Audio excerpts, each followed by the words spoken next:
Mm, mm, mm, mm. All right, Anthony. Take two. Good, we're not And live. action. Anthony on Air podcast back for another episode. How about that? Lots to talk about tonight. The mask mandates for travel are over. Judge rules. The Biden administration reacts. This is happening right now as we speak. Actually, full story coming up on this episode. Plus, Alex Jones files for bankruptcy. Tucker Carlson's Tan Testicles is going to be a hot topic. Literally. Frank's been dying to talk about this since Saturday, actually. That's when you first... Not really dying. Well, the Catch Me Outside girl is filthy rich. I can't even tell you what she just did, which is going to make you definitely feel bad about yourself. Batman's aggravating me. I'll share that. Trump is Batman aggravating you, or is the Batman aggravating you? The Batman is aggravating me. Trump versus the New York Attorney General Letitia James. Doja Cat brings back the Mexican pizza. Poundtown, baby. We got to talk about the Disney protests. Our first only members show happened. We still don't know if Jay Seps cheated on her husband. Fan feedback. Fuck Facebook. And Frank is here. Hey, buddy. Hey, what's going on? Let's start the show. Okay.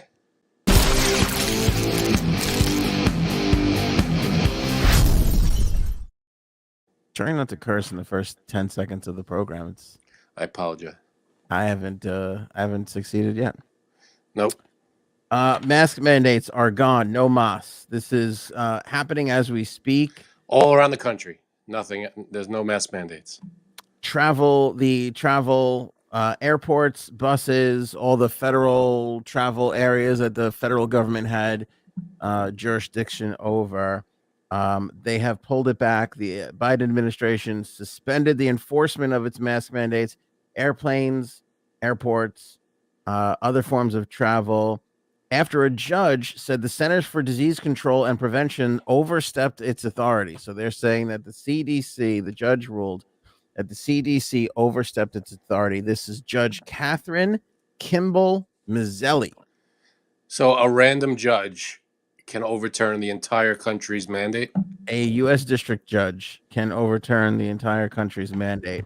An appointee of President Donald Trump ruled that the CDC failed to properly explain its decision to impose the mandate or follow proper rulemaking procedures. The Biden administration even confirmed this, that travelers can ditch their mask pending a review of the ruling. An administration official told the press, quote, "The agencies are reviewing the decision and assessing potential next steps. In the meantime, today's court decision means CDC's public transportation masking order is not in effect at this time. Therefore, TSA will not enforce its security directives. An emergency amendment requiring mask use on public transportation and transportation hubs at this time. CDC recommends that people continue to wear masks indoor and public transportation settings, but they are not, repeat, not going to be enforcing those mandates." Almost immediately, Alaska Airlines announced that the masks would be optional for travelers and employees alike. United Airlines quickly followed suit, announcing that the mask mandates were no longer required for domestic flights and select international flights, depending on the country's arrival requirements. There was no immediate word from policy changes from American. Delta and Southwest, I believe, have also joined this, and they have taken the mask mandates away from their own airlines. How about Spirit? What's their policy? Because that's Spirit. The one. Okay, I have it right here. Spirit released okay, here's their press release. We heard about the mask mandate ruling today. We'll get back to you. We're trying to get at least one flight off on time. See, I called them earlier today, and they said, your call is very important to us. There are currently 10,000 people ahead of you. We'll get back to you just before your death. So is that right? Did that really happen to you? That really happened. No. Are you? Oh, okay. I don't know if you were trying to plan a trip. No. I got to tell you something. I can't say this too loud. The price of airplane tickets right now been ridiculous. Ridiculously high or ridiculously low? High. No, ridiculously. Oh. Yeah, I don't know what happened. I think it maybe took a while for everybody to feel safe traveling, and now supply and demand. Now everybody wants to travel, and then the prices go up. Just like with gas, just like with prices everywhere. No one was going out. No one was doing stuff. Now everybody is rushing to do these things. Yeah. So the demand is up. Big time rushing. I feel like big time rushing to do these things. Yeah. Like it's just insane. Like even the cheap airlines, you're like, wait a second, how could you, but it's all kind of out of whack because it's like you used to pay like a considerable amount of money for like even like a JetBlue would be like a decent thing. And then you would be like, oh, I want to save some cash. So I'll fly like Southwest or Frontier, which is literally a bus with wings, scotch tape to it. And now you look and Frontier is like double the price of what JetBlue is. It doesn't make any sense. You're like, why would I give Frontier this much money when I can get on a real airplane with a real pilot who has experience and actually make sure I make it to the destination on or around the time that they tell me I'm going to make it? You know what, though? I trust those pilots that can fly those buses with wings because that can't be easy, and they have to know what they're doing to be able to take off and land in one of those things. I guess anybody could fly a state-of-the-art, fully loaded airplane that does everything for you. But if you want an experienced pilot, you get the guy that's driving the bus from Speed after it explodes. That's true. With the wings taped to it. You don't mind that you got to get out in front of the plane and just crank it up a little bit? That doesn't bother you? They factor that in. They take some money off the ticket for you. I guess so. I guess there's some truth to that. But yeah, so looks like mask mandates are gone. I mean, honestly, does anybody expect this to be like, oh, we're gonna put it back now? I couldn't even really believe it was there to begin with when I started seeing this breaking news just a couple of moments ago. Well, I mean, for travel, I could understand. You're locked in a plane for hours with people. The air is just circulating among yourselves. It's not like there's, you can crack a window or anything. I could understand being in a plane and having to wear the mask. Again, you try and crack a window on a plane, and I'm going to crack your face. All right, so you got to read this first. This first one. You got Anthony. You got him. That's it. That's on you, buddy. Thank you for being a member, by the way. I don't think you're ever going to get the name out. I can't even take it. It's the best audience we've ever had. We've been doing this for 15 years. This is literally the best audience I've ever had. I mean, it's not even close. That's amazing. Hey, would you blow me for $2? I see my brother-in-law jack me off September 2. That's fantastic. Haywood and Jack, you guys are great. Thank you. You guys are great. Good, solid family there. Can I tell you something? Solid family. Hey, look, we got a full boat in the house tonight. We got Paige, we got Glenn, we got Miss Justice, Coco, Robin, everybody jumping in. Pammy, Lauren. Even one of the fucking co-hosts. One of the co-hosts? Is that who that is? Oh, no, there she is. Okay. Yeah. She could be on the show with us. Instead, she's in the chat. Well, she's in the chat. That counts, I guess. Oh, yeah. Hey, would you blow? That's just great. Love it. Good first super chat. Yes. I like that it was for $2 too, because $5 would have been too much. $2 is just funnier. Yeah, because it's a question. It's not a guarantee. Yeah, that's true.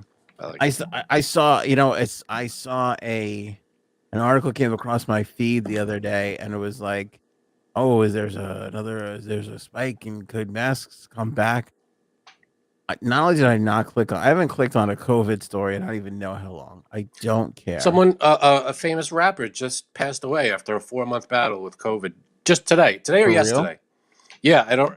It was on TMZ. I did not right away. I did not recognize the name of the gentleman, but if I could pull it up here, 4-month battle. Let me see. It seems like a long time. Yeah, I mean, I'm sure. I mean, I can't guarantee, but he probably had some underlying things going on. I'm sure. I can't. It may have been yesterday. I don't know if I could pull it up right away here. Hold on, Pammy Jane has a $1.99 super chat. Thank her for what she said. Pammy Jane, $1.99. D. No, you say is thanks. what I say. Thank her for her comment. Thank you for D. All right. I guess that works. Was that a good? Do you think Pammy Jane gave you good D, Frank, or this is decent? Okay. Here, DJ K Slay. Oh, was this the guy who was at Hot 97? I don't know him. Yeah, I think I saw that. DJ K Slay dead at 55 after COVID battle.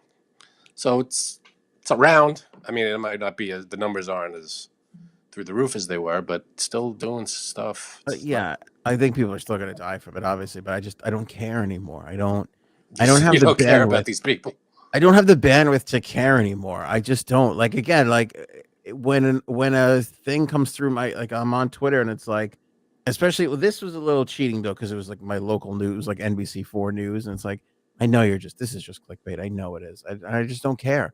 And I looked at the because it'll show you like how many like retweets and whatever it is. It wasn't a lot. I'm like, this isn't even a fucking story anymore. Nobody cares. Well, a story or not, it doesn't care if it's a story. It's it is what it is. If the numbers are low, that's great. Love it. Keep the numbers low. That's all I'm saying. Let's do what we can to keep the numbers low. But yeah, there's nothing else we can do. It's over. Oh, okay. Our time for doing things is done. No more doing things. No more doing things. Stop the things. Yes. All the things are done. Every now and then somebody's going to die. He's going to make news like this DJ here that nobody's ever heard of. And we're going to be like, oh, did you hear about this guy who nobody heard of? Is dead now? Yeah, it sucks. And we're going to move on with life.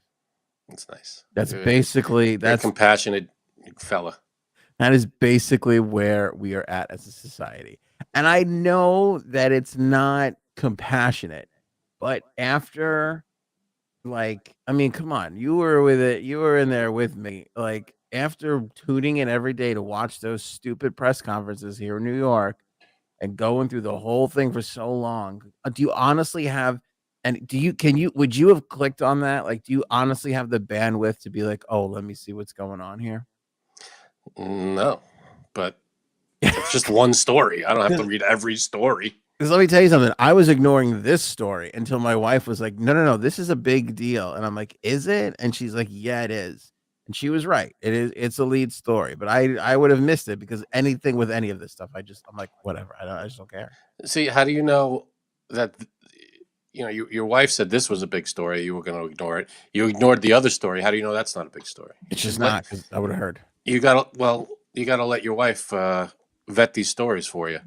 Yeah, well, she's definitely in charge of most story vetting. She's definitely got it down pat. Yeah, I wouldn't leave you in charge of that. So the mask mandates are gone for now. In New York, the MTA did not immediately respond. It's funny, too, because a friend of mine just went into the city and she was like, oh, I was on the LIRR and nobody said anything to me about wearing a mask. And I go, is that even still a thing? And she's like, yeah, all the trains, it's still a thing. I go, oh. Yeah. I go, was anybody wearing it on the train? She goes, no, not one person. I'm like, so then who gives a shit? I don't know, man. I would wear it in the subway just because it fucking smells like shit down there. You know what? You make a good point. I'd wear a full gas mask down there anyway because it just smells like hot rat urine all the time. Especially now summer's coming up. Oh my God. I was at the 6th. If you want to experience the hottest place on earth that is not inside a volcano, 6th Avenue, just underneath by Macy's. What's that? Herald Square? There's the subway station right there. You go down maybe 200 feet. It's like, I don't know how many staircases you have to get to you go down to the E-train down there. Mm-hmm. And wait, E-train or E-trade? Not E-trade. Okay. But you go down there and I remember it was the middle of summer a few years ago. I'm in the subway. I had to take this train. It was not my normal train, so I was just there. And holy crap, I was wearing just a work shirt, just a button-down collared shirt and jeans, and I was soaked. It was disgusting. It was the hottest, most miserable. There was no airflow, and there were about 900 people on this platform, and it was the most miserable place.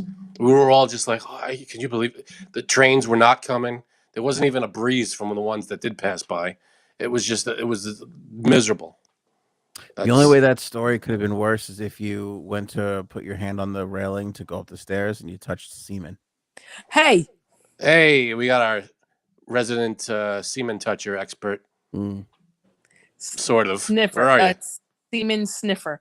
Yeah. Oh, I'm not putting my camera on. I only come on for 2 minutes because I hurt my back. Please, no sexual jokes on how I hurt my back, because that's definitely how I hurt it. They kind of write themselves. Did you really hurt yourself during sex with a homeless man? In a glory hole. Nice.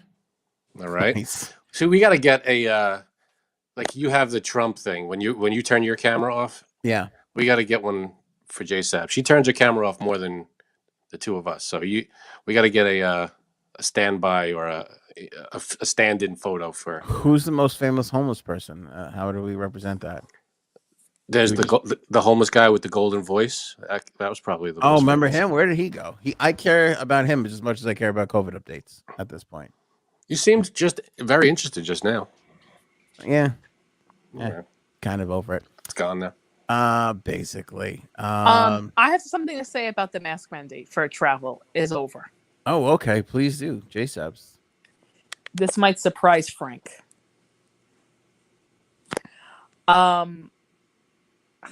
If you tell me you're for mask mandates while traveling, I'm gonna leave. I'm fucking leaving. Say that just so he'll leave. Here's the thing. I can't. I'm not talking about just COVID. I mean like colds and sinus infections in general. If you're on a plane, you have a better chance of getting it than not. Where was this concern half a year ago? Calm down. Now you're worried about the cold? I'm not saying that. I can't do it. I think people. I don't think it should be a mandate. I still don't think it should be a mandate, but I don't really see why people. What am I trying to say? I could get why people would wear it on a plane, only because of how disgusting planes are. Planes are really disgusting. Planes are the least disgusting form of travel. I mean, look at subways and railroads and taxis and all kinds of other crap. I feel like planes, at least they pretend to clean the seats when you get up and leave. But the airflow is different. Same crap in I thought the airflow was filtered. That's what all the anti-mask people were saying for like the last 2 years. Is like there's filtered air in an airplane. It's the safest air you could ever have. See, I don't. Tim, excuse me. But see, if you are on a bus or a train, subway, or railroad, you have you're getting fresh air because it's opening so often. As if you're on a plane, there's no technically any fresh air coming in, if you know what I mean. I feel like they're pumping air in from outside. Yeah, in some but way. If I would have said this, she would have called me a pussy. Yes. I don't understand. I'm just saying I don't think it should be a mandate, but I can see why people will wear it on a plane. Not on the subway, not on a bus. But I'm not talking about COVID. I'm just talking about a regular sinus infection, honestly. All right, when I say, oh, we should wear our masks in the CVS always, you're like, what a pussy. You are a pussy. I can't do it. You just don't want to be made fun of because you still want to wear a mask on a plane. I think that's what it is. God, no. No, I mean, it's like only when you want to. That's not how it works with this. It's a. No, because it's all about. Well, when there was mandates and all this stuff, it was about not spreading a deadly virus that was a global pandemic at the time. That's what it wasn't. If you feel like wearing a mask, maybe wear the mask. They had to put rules in place. That's what they're there. Oh, Pammy Jane, new member, just signed up. Thank you, Pammy Jane. Way to go, Pammy Jane. And yes, Paige was correct. I did appreciate the D comment. Don't be ashamed of that. That was good. We all appreciate the D. Yeah. But here, I'm just saying, I still don't think it should be mandated. I think I think surprisingly more people would wear it on a plane than not if they didn't have to. Because again, it's like that old, oh, don't tell me what I can't do because I'm gonna, whatever. That whole thing, that whole argument of I'm not wearing the mask because I was told to, is the most. I'm not saying you're making that argument. I'm saying people that have made that argument are. It's just childish. I'm not doing it because you said. It might be good for me and it might be good for everybody else, but because you told me to, I'm just not going to do it. That's just what. The thing is, it kind of. So I don't really know how great that works because if people are eating and drinking and they could be eating and drinking the whole flight, their mask is off. So that's where it gets a little. Can I just say, I am of the belief that if Biden at any moment would have turned around and said, "Don't wear a mask, I don't give a shit," die then, everybody would have worn. Oh, Jesus. And the same thing with the vaccine. If they would have been like, if they would have went the route of nobody has to get this. In fact, it's hard to get it. We're not going to sure if we have enough. And you're probably going to die if you don't. You might die if you don't have it. You might not, but you might. But we might run out though. Everybody would have been like killing each other to get it. Oh yeah, it's a whole mental thing. The fact that there was so much of it, and they were like, "You have to get this." People were like, "Fuck that! I'm not touching that." Yeah, it was unbelievable. All right, so here's according to National Geographic. Here's a quote from an article from National Geographic from 2020. Air is pumped from concerning air on airplanes. Air is pumped from the ceiling into the cabin at a speed of about a yard per second, and then sucked out again below the window seats. About 40% I got of a sucked out cabin below the window seat once on an airplane. It was really. Go ahead. Sorry. Yeah, right. About 40% of a cabin's air gets filtered through a HEPA system. The remaining 60% is fresh. Wait, HEPA C or HEPA? It's the good HEPA, whatever the good one is. Got it. The remaining 60% is fresh and piped in from outside the plane. So 60% of the air comes in from outside. 40% is filtered through the HEPA system. So it's probably. It seems like it's a good enough system that they got going. Know. To me, like having fresh air every couple of minutes just seems to me less disgusting than a plain air that keeps just being Well, 60% of the air is fresh. It comes in from outside constantly. Then why am I smelling farts? As Paul points out, our farts recycled through the air. Because you keep farting. Right. What happened to that? Didn't we have a stewardess at some point? Where we did. Go? Oh, she's here, Stella. Oh, is she in here? Stella by the sea. Stella, can you please answer Paul's fart question? This is important information that we need to know. Imagine you have to answer this question about farts. I want to know how farts circulate through the air first and then COVID. If you can answer in that order, that'd be great. Yeah, farts first, please. Yeah, well. Apparently, Levi Stubbs says there's a big outbreak of COVID in China, all locked down. We can't confirm or deny that, but we're just reading the comments. That's all. We don't know. Yes, the only thing I can confirm is I love your jeans, sir. Thanks so much for everything. And you're half of a movie ticket. I love those too. Or barbecue sauce. Seems like Levi Stubbs is the kind of guy who. Levi Stubbs sounds like a gangster from the 20s. No, I was gonna say Levi Stubbs sounds like somebody who makes a decent barbecue sauce today because his grandpa, or his grandpappy, I should say, was the quickest jaw in the West at one point. That's possible. Yeah. Yeah, I could see that. Big fan of Levi. I feel like Levi Stubbs is the bartender at a local saloon. Sweet Afton, that was kind of snotty. That's how everything works with J-Sabs. It's only if she wants to. Then it's okay and it makes sense. Wah, wah, wah. That's not what I'm saying. Jeez. That's not what I'm saying. That's kind of what you were saying. No, that's not what I'm saying. I said I could understand why people would want to wear it on the plane. Because it's that air, like I said, that air to me is just. To you. You're only. You don't think it's you don't. Good. Where would you rather wear a mask? I would want to wear them on a mask and on a bus. You wear it alone in your car, Frank. But where would you wear it? It's because I'm always farting in my car. Where would you want to wear it more, in a plane or on the railroad? Both I feel are equal to me. Really, Anthony? Where would I rather wear a mask, on a plane or a railroad? Yeah.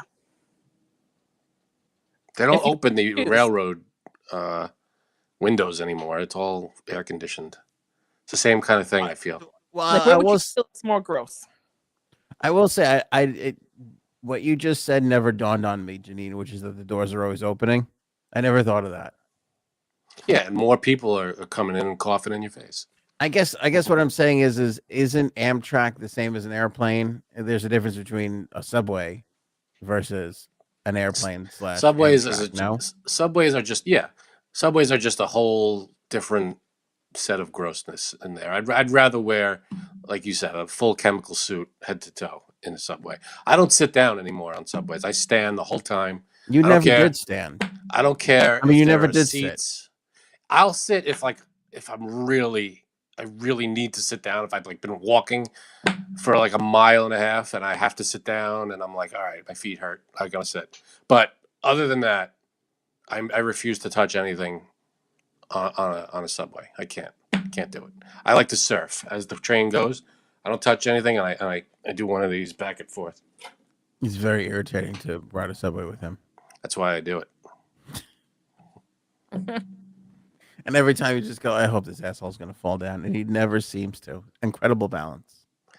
Right? Yeah. The one time I sit down on a bus, I smack my head on a window. That's true. That did happen, actually. You fell asleep and you smacked your head on the back of the window. That was fun for everyone involved. Yeah, that was. Are you kidding me? I was falling asleep. I was doing one of, when you fall asleep and you kind of just, I did one of them and I, bam. It's just, it was after school. We were on our way home and Anthony's sitting across from me, crowded bus. And he's just looking at, I found this out. He was just looking at me, waiting for something to happen. I'm doing this the whole time, just nodding off. And then I just woke up quick and I just smacked my head. The bus was silent. All you heard was the boom of my head hitting the window. The bus driver pulled over because he thought he had a flat. That's how loud it was. Anyway, I'm not trying to skirt the question here. I think I'm going subway because what if we're talking about one of those where you're just fucking jammed in like sardines and there's just 90 people in that small little area breathing directly into your face? Yeah, I'm going subway over plane. Okay. At least plane, I could throw some alcohol in my face and like maybe block a germ or two, like little whiskey. I mean, I get it though. A plane, you're just kind of sitting there, but it's, what did you just read? Isn't it filtered? Did we get? That's what they said. What's her name to give an answer yet? I can't read all these things here. Stella. Stella's happy the mask mandate is gone, only because passengers were so horrible about wearing it, and I'm sick and tired of asking for compliance. Yeah, that's a good reason. Yeah, I sympathize with that. People just do not want to follow basic rules. These aren't even rules that are like inconvenient. It's just put a thing over your face. That's all. Well, no, it's inconvenient. Yeah, that's it. Is it inconvenient? Really? To wear a mask is inconvenient. How is that inconvenient? It's nothing. Are you wearing a mask right now? I could. I don't care. But are you? No, because it's inconvenient. It's better to not wear one. I'm not wearing a tuxedo either, but I would if I had to go to I would if I had to go to a thing that required a tuxedo. Yes, that would be. It's not like I'd bitch and moan about. Sometimes you gotta wear something. That would be the definition of not convenient. What you're wearing right now is convenient. It's pretty convenient to put something that easy on your face. It's not that big a deal. That's not what you said. Wearing a helmet in football that's probably cumbersome and annoying and whatever, but it's going to help you from maybe that's a bad example. It doesn't really stop concussions that much. Did everybody in the audience weigh in? Miss Justice is for Subway. I'm thinking Subway is more disgusting than a plane. Subways are gross. I think I'm justified. Now, Janine, what did you said plane over Subway? Yes. Yeah, Subway. You're standing there. You got 100 people packed in like sardines. There's very little air circulation, and the air that is circulating stinks. And it's let me ask you this. Let me ask Janine this while we have her. Tan testicles or powder testicles? Which do you prefer? What is tan? Reverse powder. Oh, before we jump to that, Stella answered your question.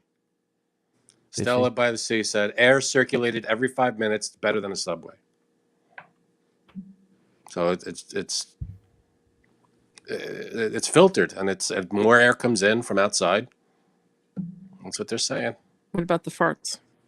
Oh yeah, how about the farts, Stella? Where they keep? Wait, are they? Is this air being pulled in from outside? It has to be. There's not like 60% of the air comes in from outside. They said, well, according to the National Geographic. Okay. So 40% gets filtered through. Wait, whatever. Did you say National Geographic? Yeah, it was an article in National Geographic. Oh. I haven't seen a National Geographic since I was in second grade trying to see some Hooties. But Jumpstart Coffee Company proudly sponsors this episode of the podcast. Proudly? They are the best. I don't know about proudly. Well, reluctantly. There you go. Yeah, I don't think they're proud. If we're being honest here. Yeah, we didn't poll them before the testicle story tonight, but whatever. Yeah, they don't have a final say on the stories we choose here. They really don't. By the way, during the members only show, the amount of messages from people that are like, "This is why you're not on Facebook anymore," was like over the top. Like, but we've been doing that kind of show for forever. I guess so, but this past Saturday, I think in particular, was a real mess. I haven't gone back and looked at it because I'm just horrified. The amount of times "glory hole" came out of my uncle's mouth was a bit too much for me to handle. That was hilarious, by the way. Was it? Because I was extraordinarily high, so I'm not really sure. Great coffee, great cause. You could save 15% when you order with the link in the description and use that promo code AOA15. Jumpstart Coffee Company also has this wonderful subscribe and save feature where you can decide, I want 1, 2, 3, or 47 bags of coffee per month. However many you want, they'll deliver it each and every single month, right around the same time, so you never run out of the most delicious coffee we have ever had. And of course, 50% of the proceeds of this most amazing, delicious coffee goes to support the troops. That would be the Navy SEAL Foundation. Frank's holding up a bag of the dark roast, espresso blend, medium roast, light roast. They also have decaffeinated if that's your thing. Whatever it is. And of course, if you do sign up for that subscribe and save, you get their awesome and amazing tumbler for free. The That is Coffee cool. Company tumbler is amazing looking. Alex Alex Jones files for bankruptcy. This happened today. Oh, shucks. Poor guy. The move by the InfoWars We lost Janine.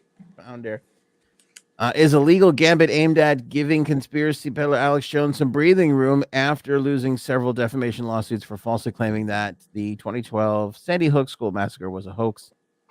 Jones, who is seeking Chapter 11 protection in the United States Bankruptcy Court, the Southern District of Texas, is trying to hang on to his disinformation empire after he was found liable for damages in a trio of lawsuits last year.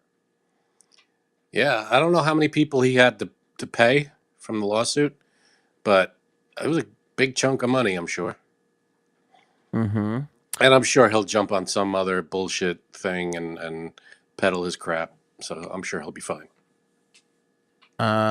Last month, the Sandy Hook families rejected Jones's offer to settle their defamation lawsuit and reopened the case. Jones had offered to pay $120,000 to each of the 13 plaintiffs to make the case go away. Each plaintiff turned down the settlement offer in court documents saying, quote, the so-called offer is transparent and a desperate attempt by Alex Jones to escape a public reckoning under oath with his deceitful, profit-driven campaign against the plaintiffs and the memory of their loved ones lost at Sandy Hook. It's not an accident that Jones did not personally file for bankruptcy. Instead, the paperwork was filed by 3 Jones-affiliated companies, InfoW LLC, WW Health LLC, and Prison Planet TV LLC, the records show. It appears that Alex Jones himself is not seeking bankruptcy protection because in doing so would put him in a metaphorical fishbowl where he would have to declare all his assets and submit other personal financial information.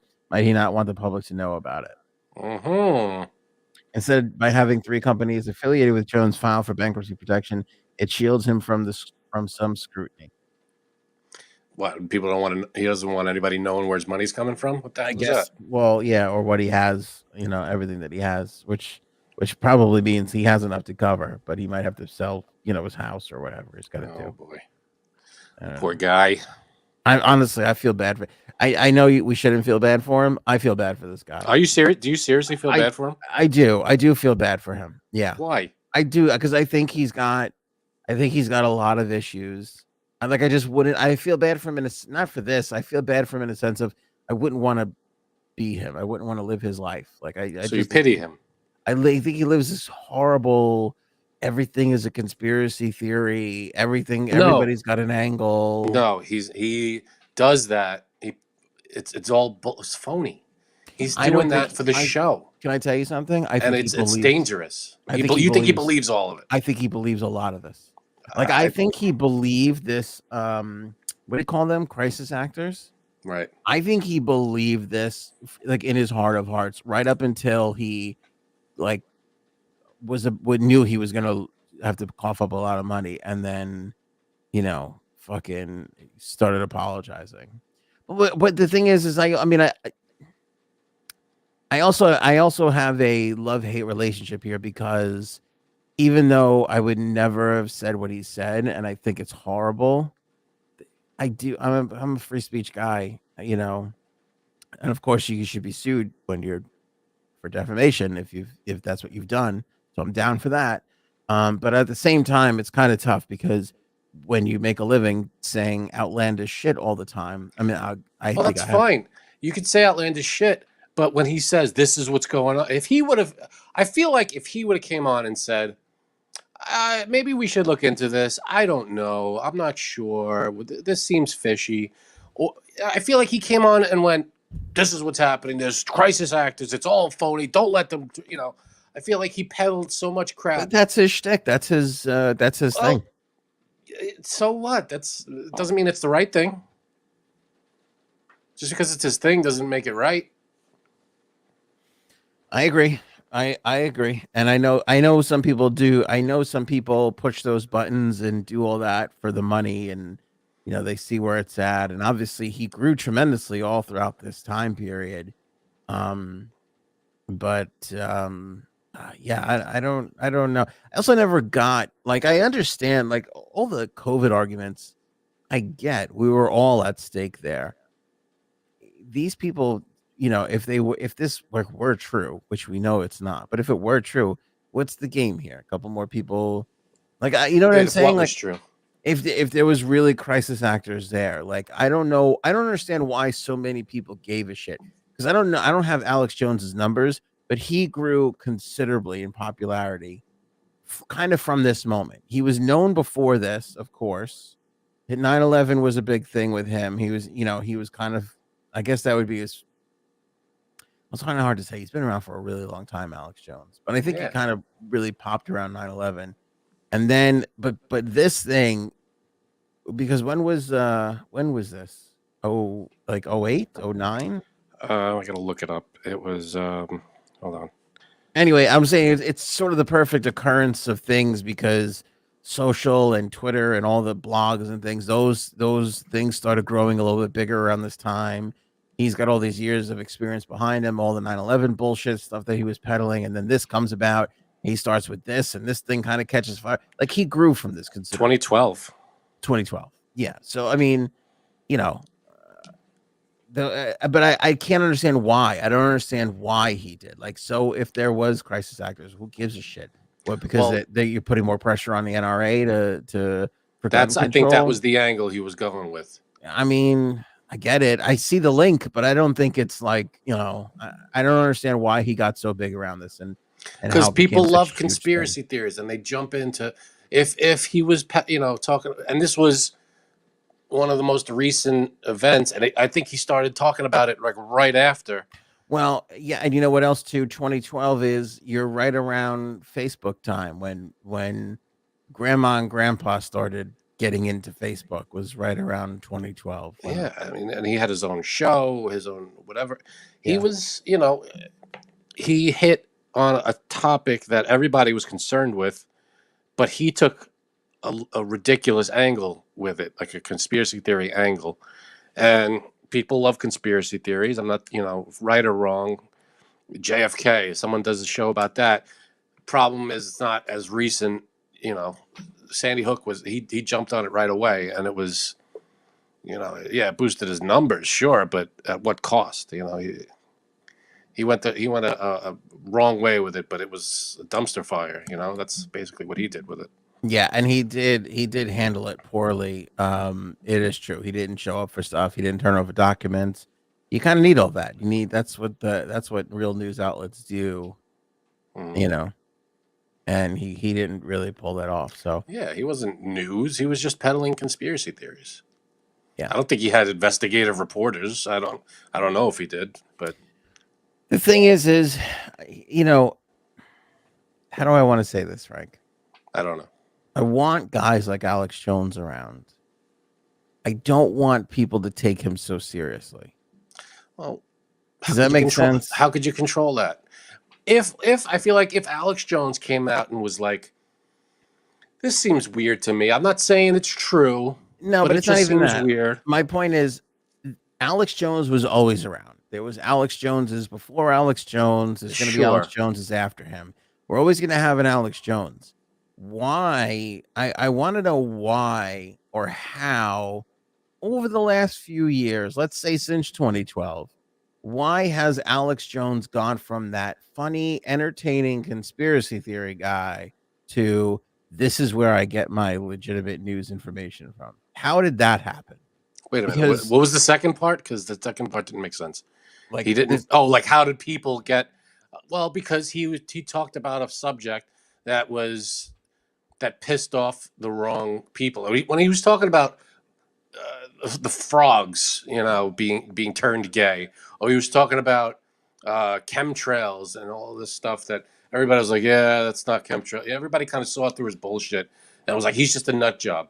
But then when he hit on a topic like Sandy Hook, and everybody was listening to this guy, he already had a big following. So now everybody hearing him, everybody who knows he has a big following heard that, well, these people who are listening to him might be taking this seriously and might not be, might not see what happened for what really happened. It might be they're being peddled fake, phony stories, and they're taking him as a conspiracy guy, but maybe he's on to, people were kind of starting to listen to him because it was a topic that everybody kind of was concerned about at the time. It was topical. It was happening in the moment. I don't know, like in 2007 when I first heard of him and like started checking out his shows and like I would hear it from time to time. I was entertaining as fuck. Talking about aliens and like Area 51 and all this. When it's nonsense topics, when it's topics that nobody takes seriously anyway, then it's fine. But we had as a society, we had a governor where we would be like, oh, that's the fun. Like he talks about Area 51 and shit. Like that's the fun. That guy's fun to check out every now and then. I don't know how we went from that's the category Alex Jones was in to Alex Jones is a serious, news person who gives information and should be taken seriously. I don't know if anybody's gotten one fucking thing right.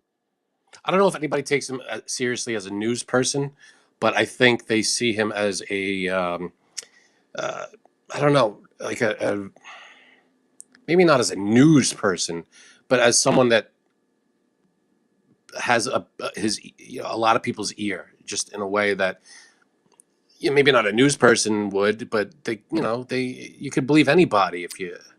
I don't know. If you're that much of a fan, you believe anything they say. Like tabloids are always popular, right? People would buy that shit instead of buying like a real newspaper. So I get we like to dumpster dive, but we never, like even today when we see tabloidy stuff, I don't think we buy it, or like I don't think we really believe in it as much as it's just kind of an entertaining thing for us. How did that change for this guy? Because he should still be the tabloid guy. He'd be the guy who's like, oh, that's fun. Like when the National Enquirer would say crazy shit, you'd be like, oh, isn't that hysterical? Like a little entertainment.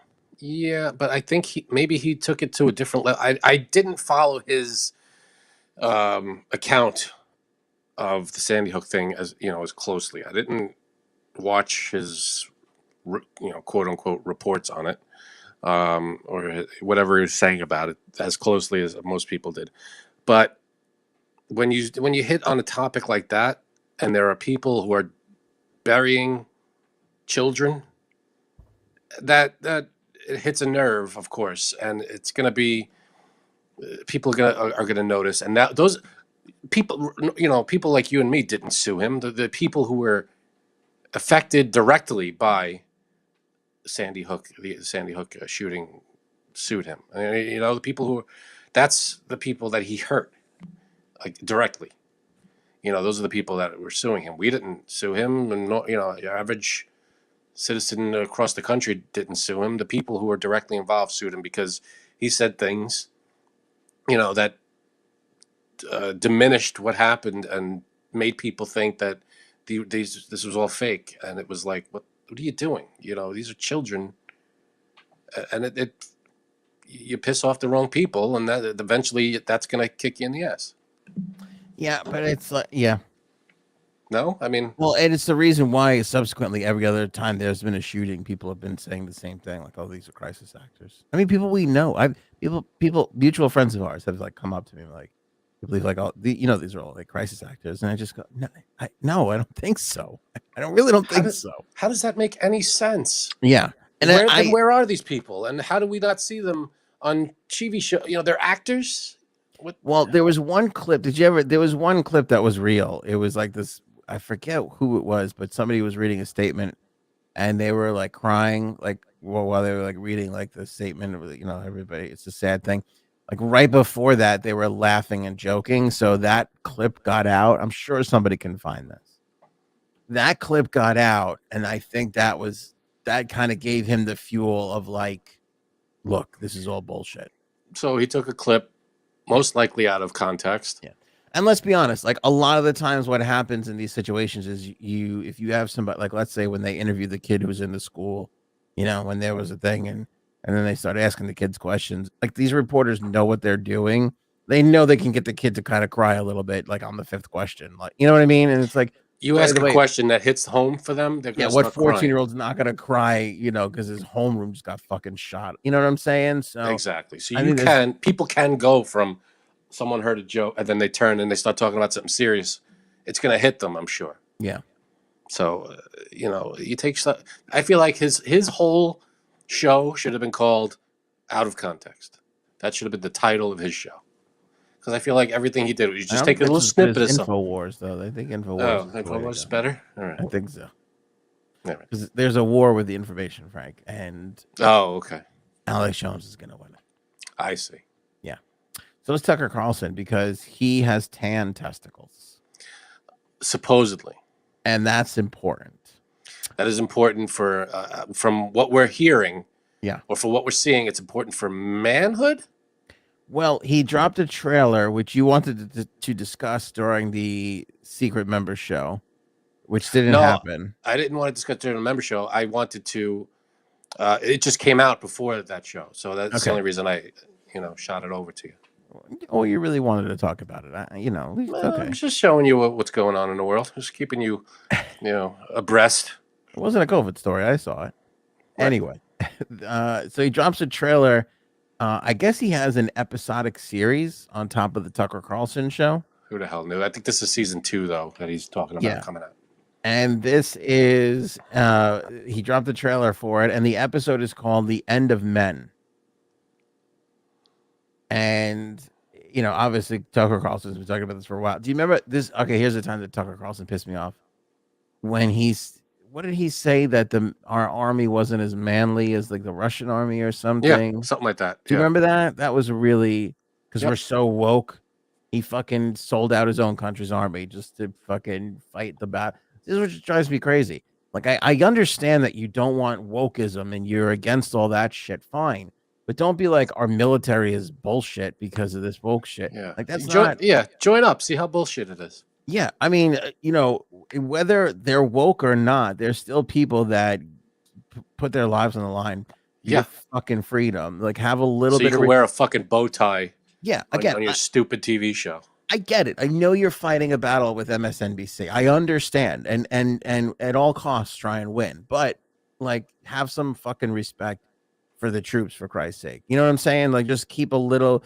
Just when that one comes across your desk, go, if I take a shot at CNN or MSNBC here, the collateral damage is going to be the very people that fight for my ability to do this. So I'm going to skip this one. Have the decency. He should have skipped a lot of ones, because that's one example of things that he says that are either total bullshit, racist, sexist, or just plain ridiculous and stupid and horrible. All right, so the trailer. I'm sorry. Go ahead. No, go ahead. Go ahead. The trailer hones in on men, specifically American men. Can we play weaker. It's all over Twitter. Yeah, but it's weird though, because I don't think you get really the essence of what it is from the fucking. It's what he put out. It's like a minute. I don't know. We don't have to play it. I'm just, if you want to put a link to it or something. Let me see if I can play it. I don't actually have it because I just have like the notes from it. Yeah. Basically, I mean, we could describe it. Yeah, I was going to describe it. That the American men are weaker physically than they used to be, and this is the reason why we have weaker political leadership. There's like I don't know. There's just there's just men, just muscle men, just like out there. Half naked, just weightlifting. It was a half a porn. Basically. If you're into men, it was kind of I could see you busting a nut over this, because it was it was men doing manly things, wrestling half naked, standing in front of the thing where the guy's nuts were glowing. Right. It was weird. It's a weird take. Like, being masculine doesn't always mean I can lift weights or I can wrestle. He misses the whole, like, as usual, misses the whole point of everything. And when he said, "Oh, guys aren't masculine enough. They should be," what happened to guys it's basically what happened to these kinds of men. And that's what it is. I mean, it's like, well, here, you're showing us them. I don't understand why you think this, even if you miss this kind of man, you're filming them. There they are. What's the problem? I don't understand why you're not going to tell me real men wear pink now, are you? Because it feels like that's where you're about to go. If they want to, they could.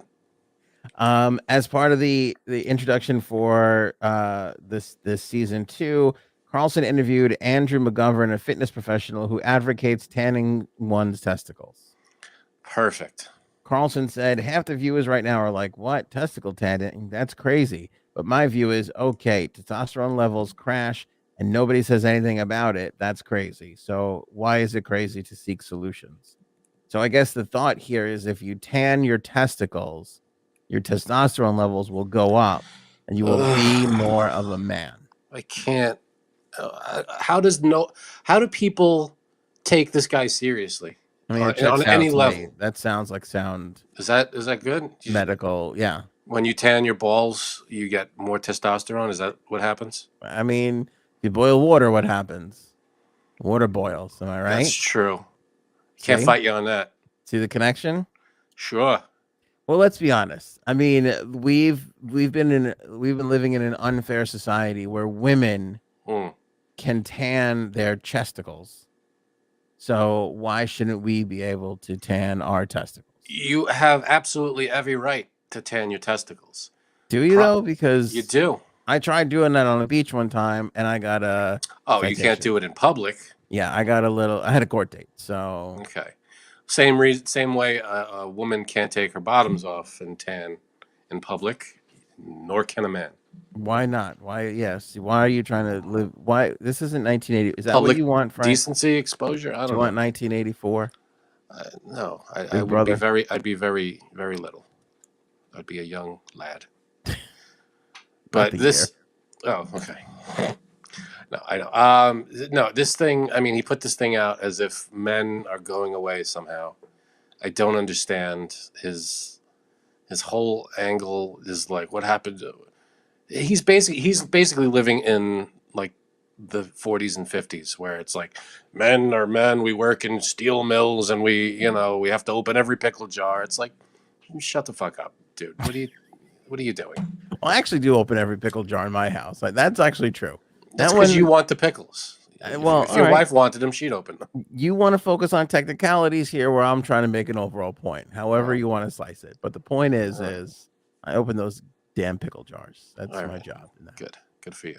I'm okay. Well, hold on. Let me throw this at you and see how you feel about this one. Not to throw it conspiracy theory, but I'm going to tap my man DJ here, who says, "Isn't skin cancer directly linked to tanning?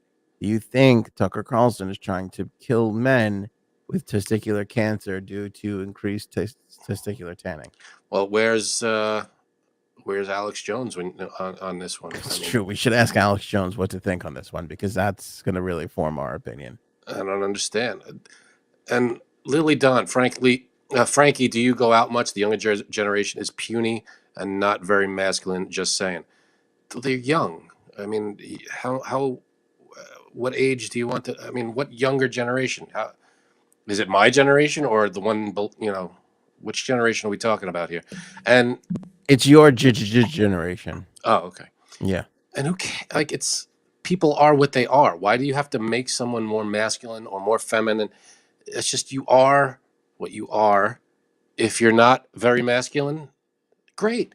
Why is he trying to we have to get back to being masculine? Who cares? Just be who you are.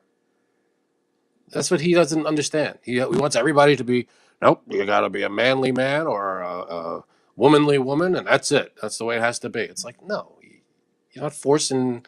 See, you talk about people forcing people to do things. This is him trying to force people to be something that they're not. So what side of the argument you want to be on? But let's be honest, you really don't. You'd never leave the house, though.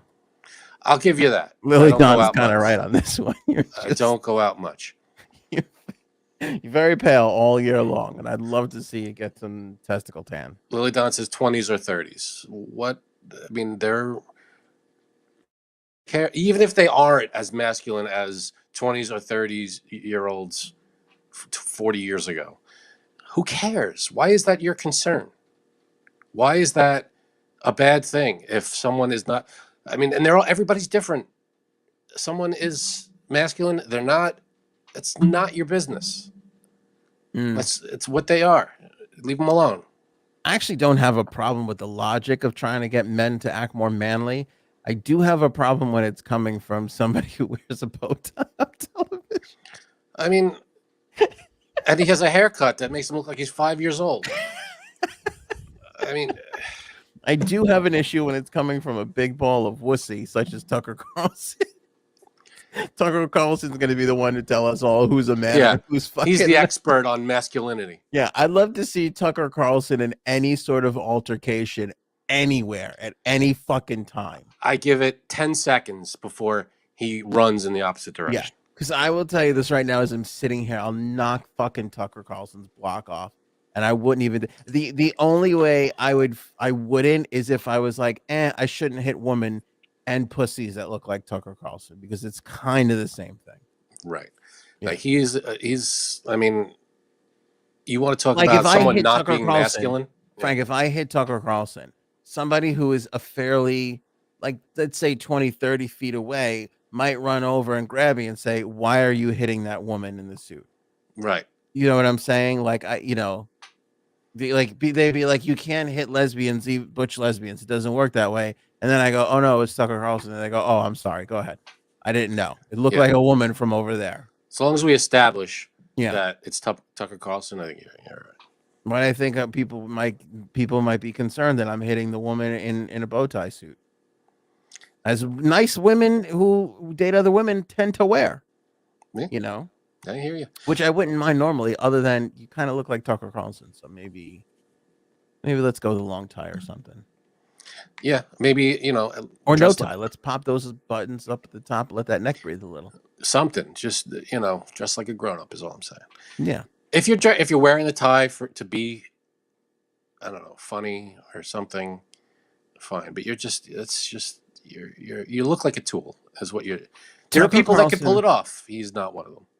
Tucker Carlson dresses the way the kid in Problem Child tried to dress when he was trying to behave. That's true. Okay, and I'll that's give you that.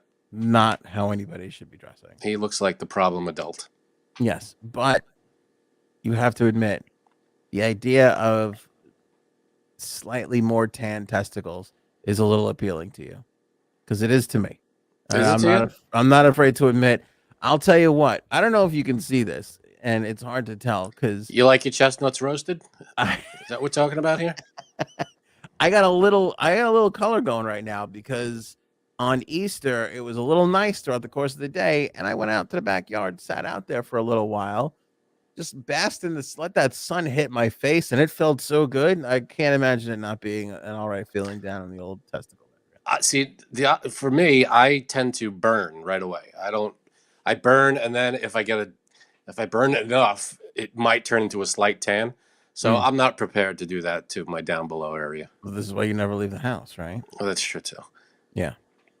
Now Roscoe says that both of us dress like a homeless person. Now I digress. I mean, he dresses like a homeless person. What, t-shirt? All the time. At least this is like a nicer, like, homeless people don't wear clothes this nice. This is a nice little fucking shirt I got going. Well, according to Roscoe's thing, it's you too, as in you also dress like a homeless person. He got the "your" right, but not the "to." Well, it's not easy to do. Oh, okay. There's all this typing and such. That's true. You see, Miss Justice, I've never seen homeless people dress like that. Thank you, Miss Justice. I'd like to defer to Miss Justice, but we do have a homeless expert on the show, so we'll wait for JSABs to chime in and see what homeless people are really dressing like. Right. But I'm with you, Frank. Nobody should fucking pay this guy any mind, and yet he still thinks he's doing the. But by the way, can I just say he's got the attention of. I don't understand it. 35-plus-year-old men fucking love Tucker Carlson. Fucking love him. I mean, if you love a racist, misogynist asshole, then yeah, go for it. I could name two people that we both know that love. So can I, and it's terrible. Love him. I don't understand it. The guy's a racist asshole who literally said, "I will lie to win an argument." He literally said that on an interview. This is your news. This is where you get your news from. This is where you get your stories from. A guy who said, "I will lie just to win an argument." Yeah, well, the Brian Williams lied, and they kept that motherfucker on TV for a long time. I don't watch him either. At least, see, that's what people think. At least Tucker will admit it. That's where people start to like him. No, yeah, well, okay. Then he says stuff like, "Oh, what's so great about diversity? Why is that such an asset?" And he literally said that he doesn't see diversity as such a big. He's great. Yeah, he's a wonderful guy. Piece of shit. Speaking about wonderful, the Catch Me Outside girl. You don't even want to know what she just paid for a fucking house. Oh boy, I know it's in the millions. I'll say she bought a house for $8 million. $6.1 million. That's pretty. That's still pretty big. Wait for it. Paid cash. Cash? How do you even get that much cash? No mortgage for the Catch Me Outside. You can't catch a mortgage outside. She fucking threw down cold hard cash. Paid off. No more mortgage. That's it. Yep. The little girl who screamed, "Catch me outside, catch me outside," to the Dr. Phil audience just put a $6.1 million cash offer in. Holy. It was accepted. Oh my god. 9,200 square foot luxury home down in Florida. You know what? Good for her. You could turn whatever something that you did on Dr. Phil. Yeah. I don't know how many years ago into that. You got to have some kind of. But doesn't it demoralize you that being trash will fucking pay off in this day and age? Yet I don't even know how old this girl is. I gotta look now. I gotta see. Hold on. Is she 19 right now? This cannot be. I don't know. Fuck me. She's 19 years old. Okay. Jesus. So how is that still relevant? Like it was a phrase from a Dr. Phil episode from how many years ago? Yeah. And she's a millionaire because of it. Instagram. She's an Instagram Yeah. influencer? Yeah, of course. Everybody's an Instagram influencer. She's got an Instagram. She's the Catch Me Outside girl. People started following her. I bet she does. What's that? Cameos or whatever. I'm sure she does. I'm sure she did everything from selling her fart jars. Like I'm sure she's been there. We gotta. By the way, we gotta do that. I mean, but what kind of a message does this say? There's a fucking 18-year-old right now breaking their ass studying, right? Wants to be a doctor, fucking save lives and shit. The goddamn Catch Me Outside girls buying a $6 million. Hey, you hit. I can't. I know it's one of. I can't. I don't know what the percentage is, but there's a very, very, very small percent of people that you just hit on the right thing at the right moment. Yeah, it's like getting struck by lightning. You just landed in a pile of gold, and that's what you did. And then all you hear from people is, I can't hire anybody. Nobody wants to work. Nobody wants to work for me. And it's like, it's not what you say, it's what you do. It's like, this is why the younger generation doesn't want to fucking work, because they all think at any moment they're gonna hit it big bullshit things is gonna hit, and I'm just gonna be a fucking millionaire. Why do you think we're doing this? We're hoping one of these episodes all of a sudden, boom, and we don't have to work anymore. I don't, not me. I don't know how you feel, but I know better. I keep doing this. I know better than that, but it's not gonna happen. But no, but it's the TikTokers, it's all the same thing. And it's like, that's the mentality now. Like, why? And especially, I think it's a combination of this. Because it happens. It happens. Of course it does. That's why there's hope for that kind of thing. It's combined with like parents who are willing to have their shitty, 24-year-old live in their house till they're 32 and give them an honest chance to fucking hit it big with all their stupid bullshit, TikToks and stuff. Because there's a very small percent that someone, a YouTuber or a Instagram influencer, something clicks and they just get paid truckloads of money for whatever the hell they're doing. And it's unbelievable. You see these people on YouTube. There's a guy who just gives away. We're just going to go down as one video. It's like, here's 10 grand. We're going to just spend 10 grand. It's like, holy shit. You're going to spend 10 grand. Mr. Beast? Is that, yeah, Mr. Beast. How did that happen? Then there's people who kids that are like 20 something years old. One of their videos. I bought an island today. I saw this video. He had to be like 20 something. He took his friends to this island he just bought. And the whole video is them walking around the island just discovering what they just bought.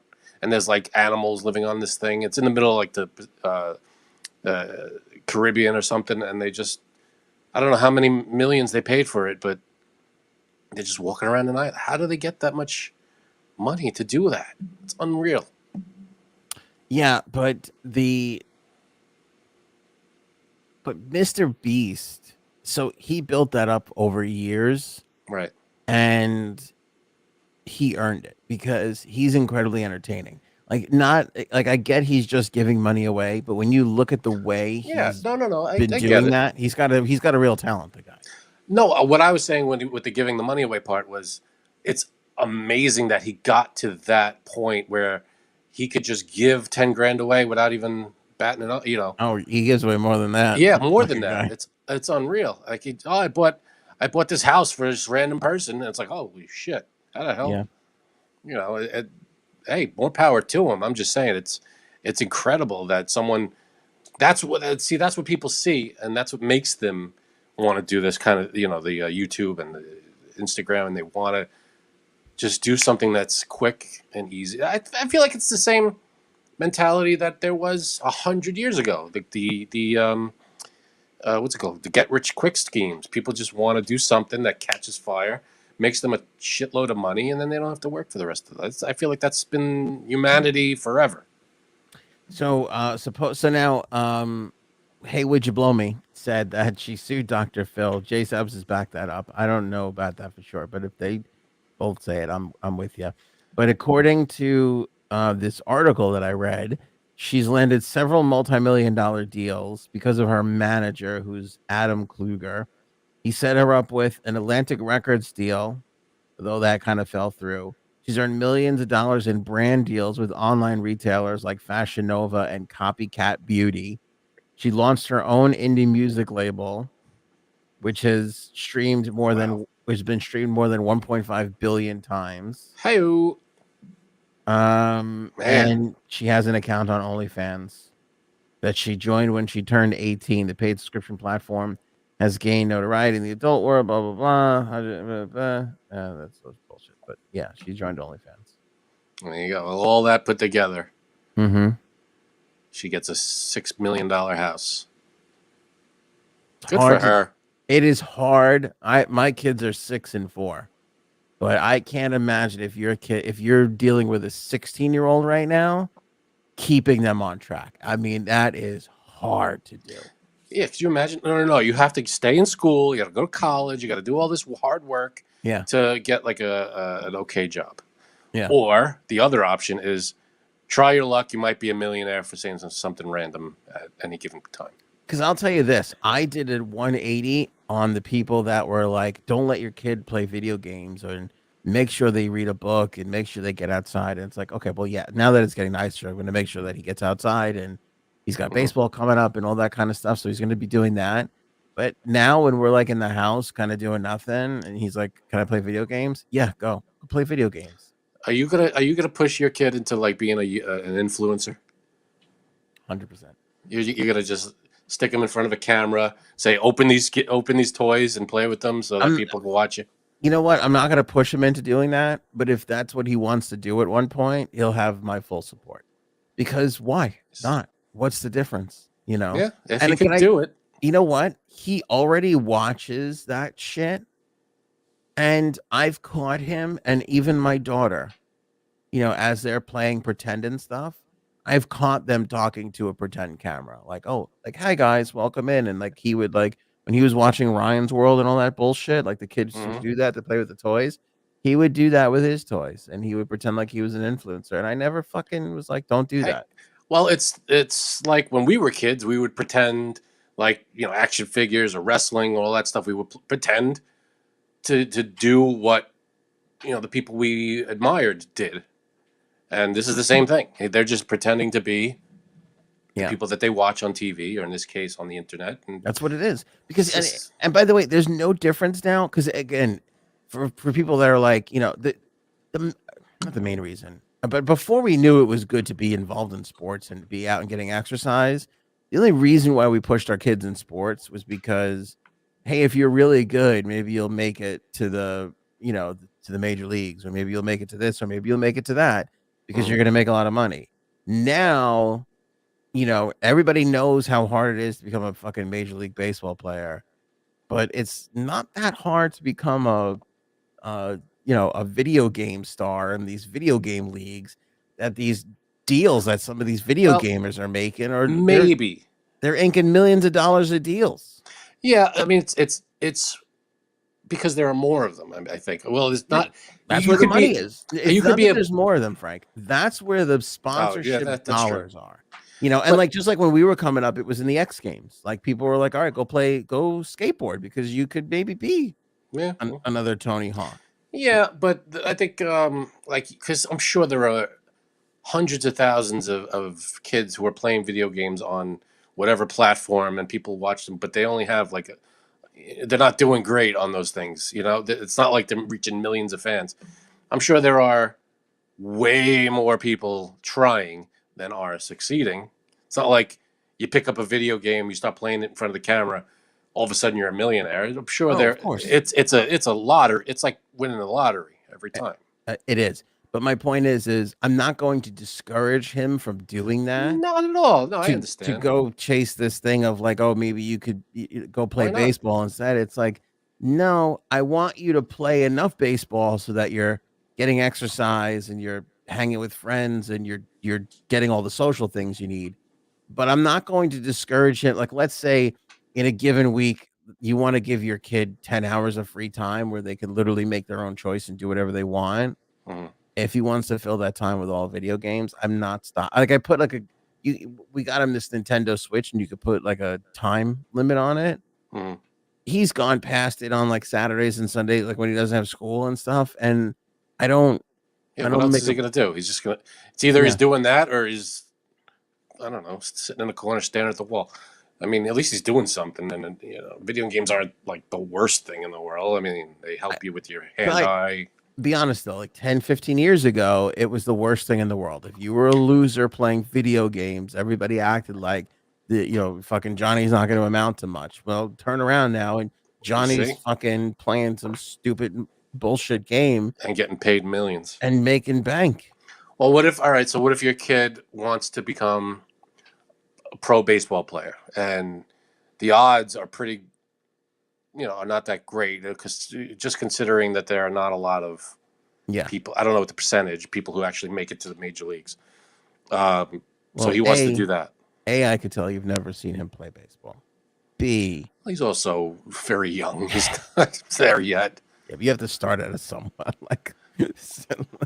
Yeah, but there's this kid that's like a year younger that was on his team last year. Kid was fucking murdering the baseball. I'm like, okay, that kid might have a chance. All right, okay. This is a good question. What if your kid wants to do something that, I mean, he's putting his heart and soul into it. He's devoting every minute of the day practicing this and that. Yeah. And he's terrible at it. Yeah. Would you keep encouraging him to do that thing, or would you try to steer him in a different direction? He wants to be a baseball player.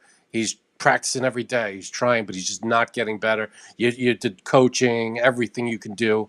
He's not getting better, but he still wants to keep trying and doing it. Are you saying, well, maybe it's time to do this or something else, to think of this? Or would you say, nope, keep going? I feel like I would I would support him for a long time. Okay. Like, I mean, like, if you're talking about through college and whatever, I would let him continue to go for it 100%. Okay, like, so he's 26 now, and he hasn't made it to the major leagues. He still wants to try. There's going to be a time limit then at that point. Like, hey, if you're not making the cut, you gotta do something else. And then inevitably he'll go, the second you pull away your support, it's like, Dad, you never support me. Yeah, I know. It's like, I've been supporting you for 26 years. Probably. It's time to stop. But I'm not for this like shaming. Like if video games is his thing, then that'll be his thing, Video games, not just, playing them, but every aspect of video game, there's success. Like there could be making them, marketing them. I'm looking in the chat. Like, by the way, I'm a gamer for life. I stream my games. 44-year-old game streamer sponsored pro. And that's the thing too. Like, it's not necessarily like, I'm not saying like there's a middle class to this, meaning like not everybody's the $1 million. There's success in it. There's people that are making an extra 10, 15, 20 grand just fucking streaming in their free time. Good for them. Yeah, absolutely. You don't have to. You're not. There's not just you're either a millionaire or you're making zero money. There's middle ground. You're right. That's true. Yeah, I agree. When I left fucking Morgan Stanley for radio, everybody's like, "You're fucking crazy. Or are you fucking stupid?" And then the fucking financial crisis hit, and everybody I knew lost their job. And I was like, "All right, there is no guarantee, or there's no fucking right way to do it." That's true. You know what I always wanted to see? I always wanted to see, how like there's middle ground and everything, but I wanted to see is major league players, baseball players, whomever.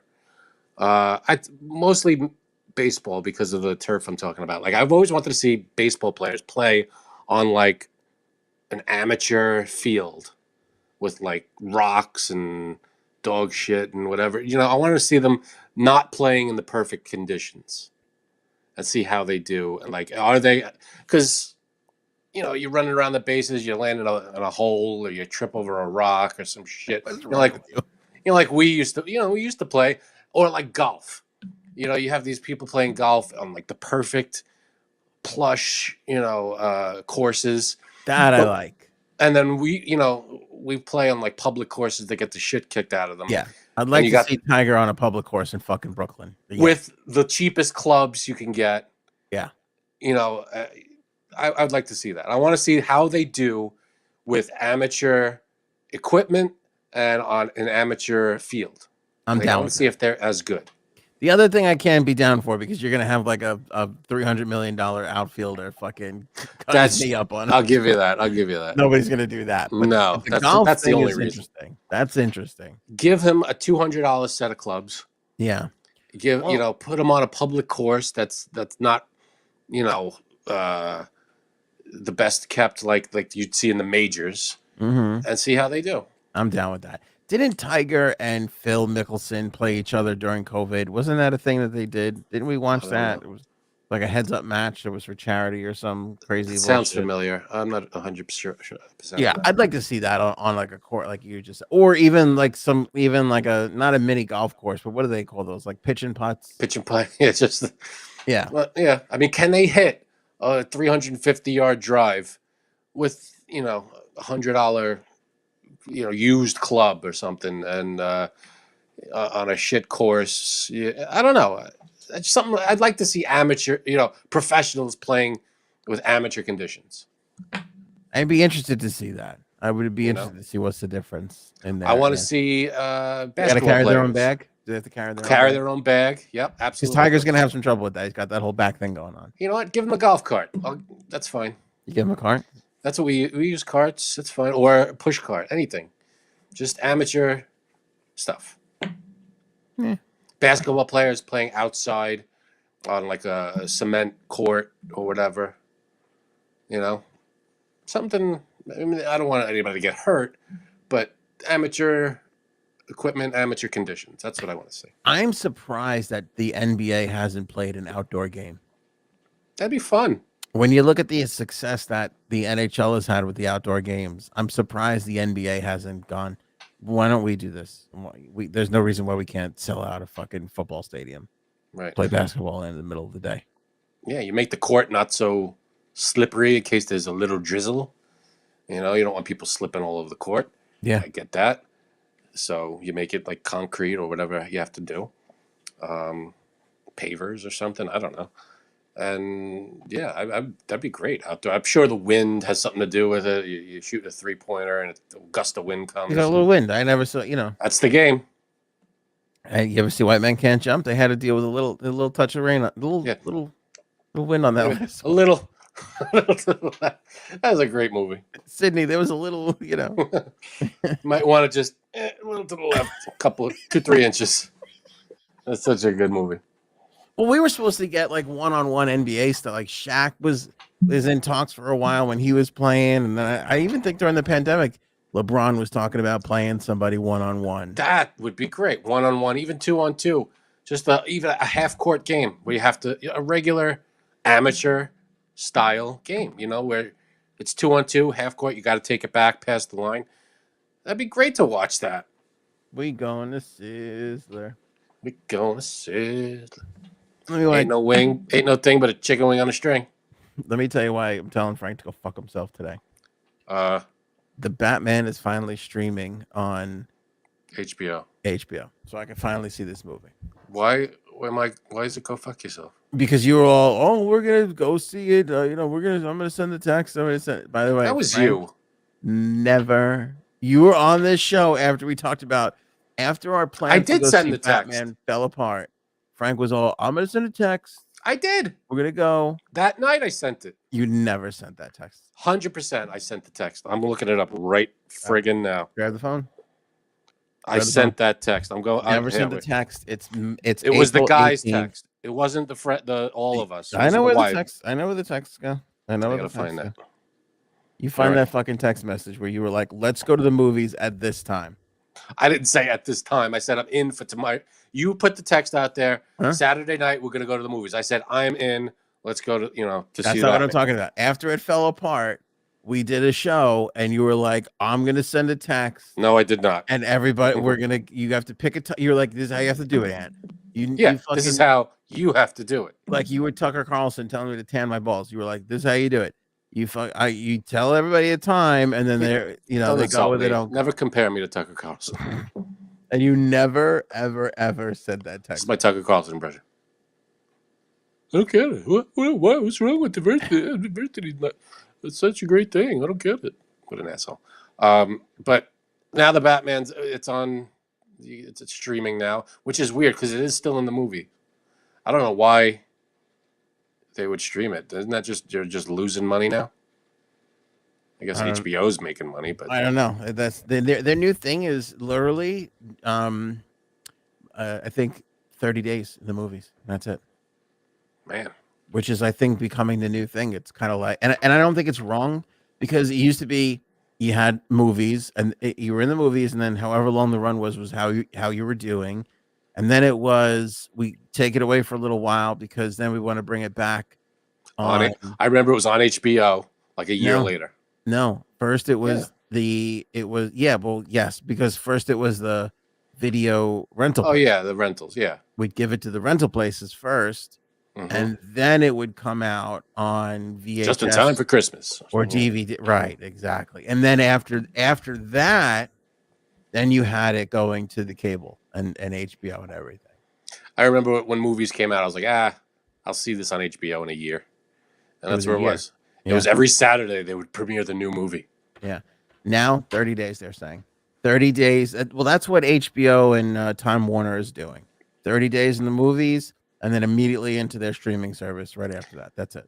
Isn't that going to discourage people from going to the movies? Don't they want people to go to the movies? No, and here's why.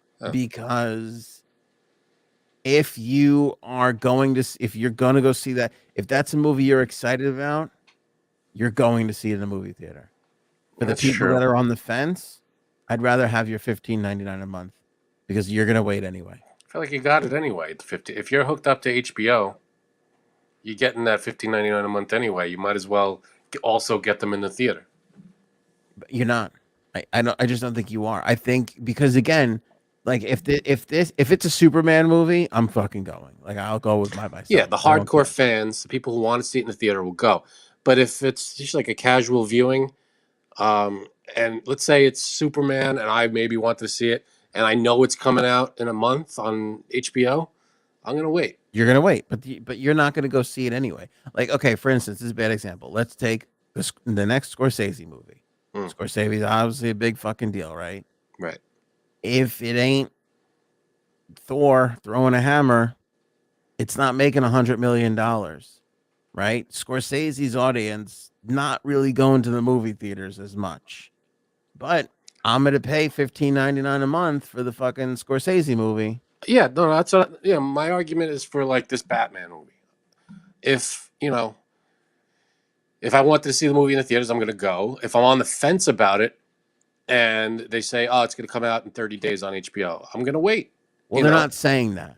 They're not. Now we know the cat's out of the bag now. Because how they've handled themselves over the last 6 months to a year has been basically that. But they're not touting that. They're not being like, don't worry about seeing it in the movies because it's going to be out on the streaming service. But it is. I know, but I feel like they should wait. If they the old model worked, you wait a year to release it to the general public on streaming. People won't wait for that now anymore.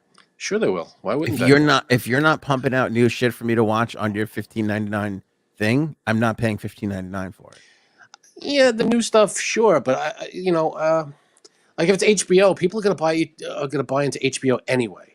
Are they? Because you've never had more competition now between Hulu, HBO, Netflix, Paramount Plus. I feel like a lot of people sign up for like HBO, stuff like that, because they have a ton of other things that either old TV shows or old movies that you just want to watch that HBO has. There is new stuff and people sign up for the new stuff, but once they're in, they're keeping it and they're just signed up. And they're the Batman, how many people do you think who saw the Batman are like, I'm going to sign up for HBO because of the Batman? Or how many people are already in, like me, and I'm like, all right, I don't have to spend my money now at the movie theater. I could just keep watching HBO. Yeah, but you got to keep me in. You got to keep me wanting to pay for that. You got to keep providing that new shit. Yeah, no, I get it. But if I were the people who created the Batman, I'd be like, all right, it's in the theaters for now. And then 6 months from now, we'll release it to the public so that you could, or whenever it leaves theaters, maybe a couple of months after that. Then we'll release it to, because we want people to see, you want the box office numbers too, don't you? You want those to go through the roof. You do, but people just aren't going anymore. Again, unless it's like a. There's records being broken though all the time. Yeah, but after that, it's dismal. You're falling through. Yeah, you're falling off because again, who's gonna? I'm not like my wife was never gonna go see this movie. You know, she's never gonna go see this movie. But the Batman, she might watch it with me. You know, because I don't have any male friend. You know, Tucker's right. Now that I think about it. You all wanted to stay home and fucking put cucumbers in your eyes and give yourselves fucking facials instead of going out to see the Batman. That's Tucker's. The more I think about it, I'm gonna go tan my testicles tomorrow because the guy's got a fucking point. I don't think he point on top of his head. I don't think he has any kind of point. And I don't know. I couldn't get my fucking 7 male friends to go see the Batman movie because everybody's got to fucking do their hair and shit. I think it's you. You were the common denominator. Nobody wanted to go with you. All right, no joke. The last DJ said I always fall asleep in the movie. Last 4 movies I've gone to. Granted, they've all been children's movies. That doesn't count. I passed the fuck out. I can't fucking stay awake in these movies anymore. Oh, the kids' movies. How could you? Oh God. Some of them are good. Some of them are good though, but I still kind of zonk out a little. A little popcorn, maybe a pretzel early on, and that's it. Yeah, but listen, this Thor: Love and Thunder trailer just came out today. That looks good. I don't think I'm falling asleep on that one. Yeah, I didn't see it, but I sent it to my wife. It looks really good. Yeah, I guess so. They've all been good. The one Thor Ragnarok, my son loves that one. Oh, that was great. Times. It's hilarious that one. Yeah, it's pretty good. Fucking Trump doesn't disappoint. Here we go. I swear he doesn't. His Easter message was like, oh, what a dick. I'm sorry. Can this guy let one occasion go by without sounding like an absolute jerk? I mean, oh my God. Just say Happy Easter, Happy Passover, and move on with your life. Why does every statement have to be a mess? It's just an absolute nightmare of a thing. Just be normal for once. Oh, I think a lot of people like him though. I can't with this guy. He's just be a normal person one time in your life. That's all we want. So they compared the two. Biden's message for Easter was, as we reflect today on Christ's resurrection, we are reminded that with faith, hope, and love, even death can be defeated. And Trump's was Happy Easter to failed gubernatorial candidate and racist Attorney General Letitia James. What the fuck is going on? Well, he's got some flair. He's got style. If we can say anything, he's got some style. I mean, he's an asshole. If you think assholes have style, sure. He also said, Happy Easter to all, including the radical left maniacs who are doing everything possible to destroy our country. May they not succeed, but let them nevertheless be happy, healthy, wealthy, and well. That's kind. That's nice. Why can't he could have just said Happy Easter? Yeah. To everyone, to all Americans, if you want to, sound like presidential. But no, you have to politicize even Easter. You have to make it a political, stupid left versus right issue. It's not. Leave it alone. Just be a person saying Happy Easter. Why is that such a challenge for this man? Well, he said Happy Easter. Yeah, and may the radical left would not take over the world. Come on. Stop being a jerk and just say Happy Easter and end it. Honestly, I didn't think he was going to be as nice as to wish the left a Happy Easter, but he did. I think we should give him credit for that. I think he qualified it, though, with even though they're destroying the country. Did he have to say that? It could have just said Happy Easter. Even if he said Happy Easter, even to the radical lefts, that would have been a little more acceptable. But no, they're destroying the country. We can't let that happen. But Happy Easter. Just goes to show you how big of a man he is. Okay. I didn't hear Biden wishing a Happy Easter on his enemies. He covered everybody in his message. All right. Speaking of everything getting political, I saw this tweet come up over the weekend, and this is driving me fucking up a wall. Ugh. So I think what's happened here is the woke people got mad at Disney for not reacting to the Don't Say Gay bill. So the woke people started protesting Disney, walking out on Disney. Employees were walking out. That's so Raven was like, that's so bigoted, and she got everybody to walk out. So the woke mob was hitting Disney every fucking day. Then Disney goes, okay, by the way, Disney, the foremost gay friendly, LGBTQ friendly fucking company on the planet. The woke people are like, you're not woke enough for us. This is a problem. So they got protested for days on end for that, which I was against. Then Disney goes, okay, you know, you're right. We didn't get to this fast enough, and it is a thing, and we're gonna take a bigger hand in it. And then the fucking right crazies go, oh, now Disney wants to tell us how to raise our kids, which is hysterical because when you get down to it, Disney's practically raising my children and most children in the world anyway. Thank God. Yeah, try not showing your kids Disney material and see how your life is way harder. So now the right crazies are, and by the way, I'm on the record. I said this. I didn't think it was right, even if you disagreed with how fast Disney moved. Again, benefit of the doubt. They're very LGBTQ friendly company. You got to give them the benefit of the doubt. Don't go walking out on them because they didn't fucking respond to something right away. I didn't think that they should be walking out on people during their vacations because that's a big deal. A fucking 6-year-old ain't gonna understand why she can't get the fucking popcorn thing that she's been dying to get, you know, because somebody walked out because they're trying to prove a political point in the middle of a work day, right? Okay, that was that. I said that. Now these fucking assholes, they go down and they park at the entrance to Disney and they act like their car's broken down.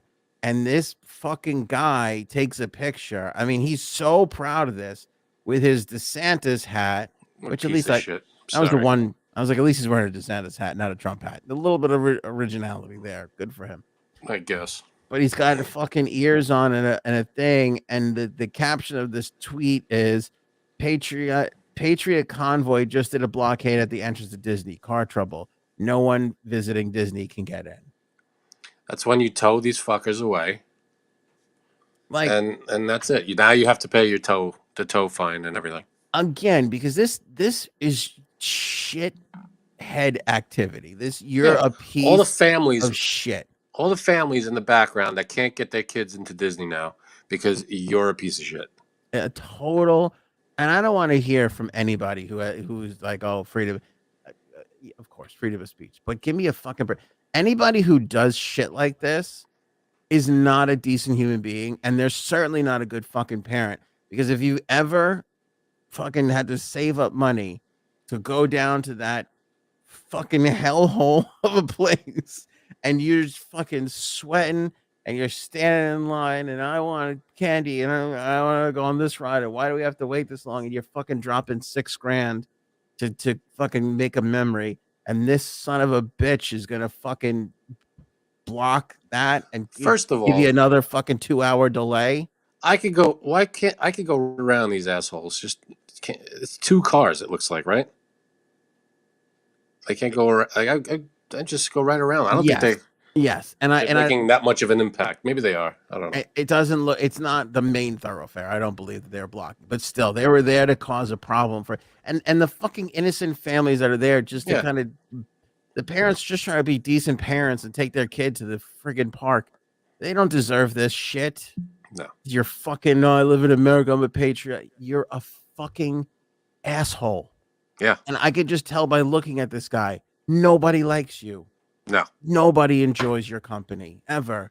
Not even the club of fucking right-wing crazy whack jobs you fucking hang out with and talk shit about on a fucking Saturday night.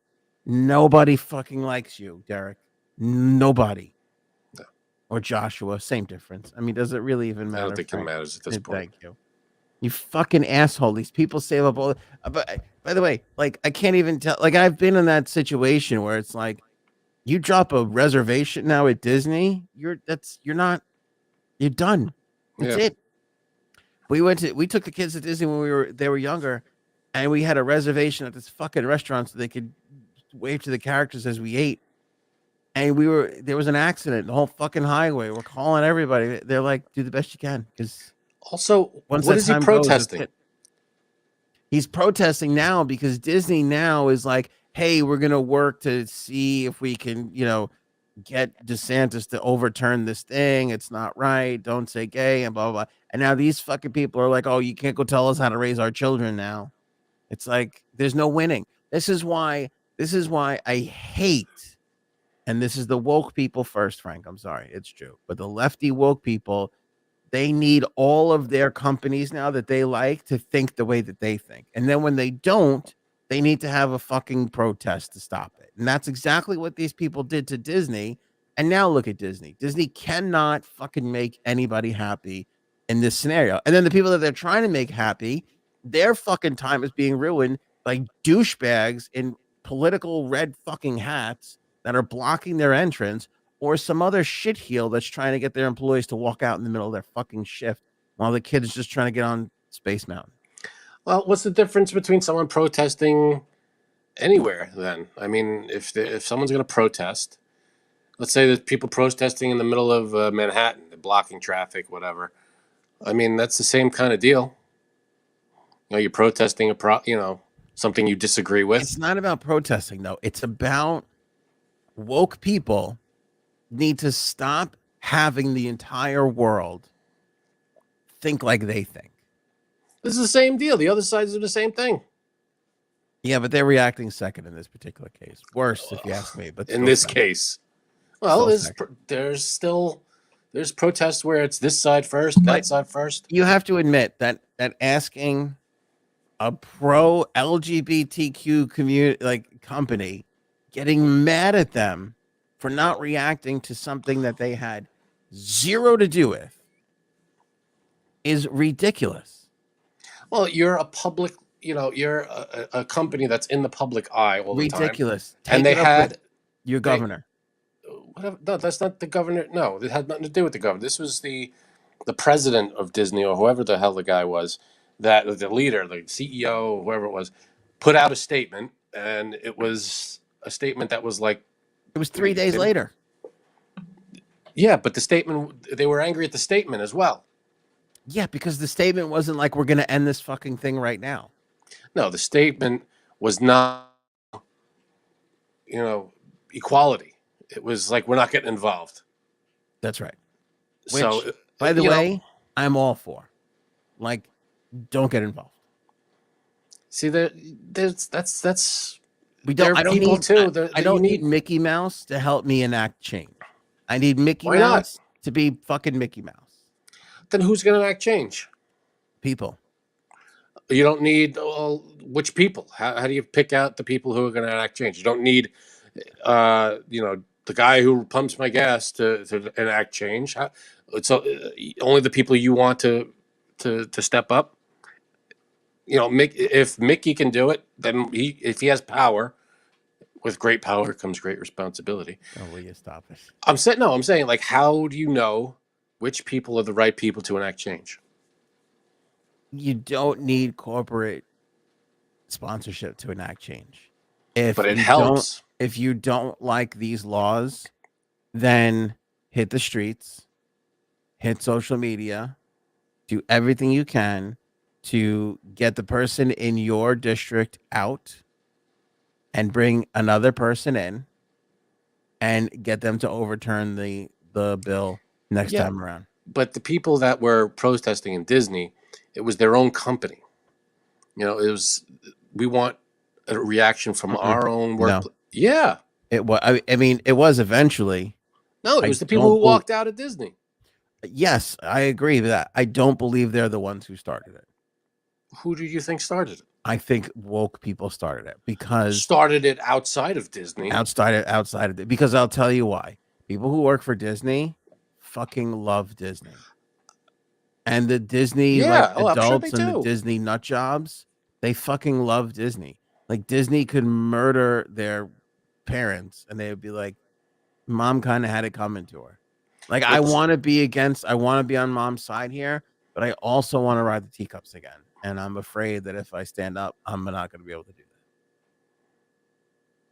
that. Yeah, And but what I'm saying is that everybody is like, oh, I want this person to stick to, making movies and not protest. It's like, well, that person has a right to do it too.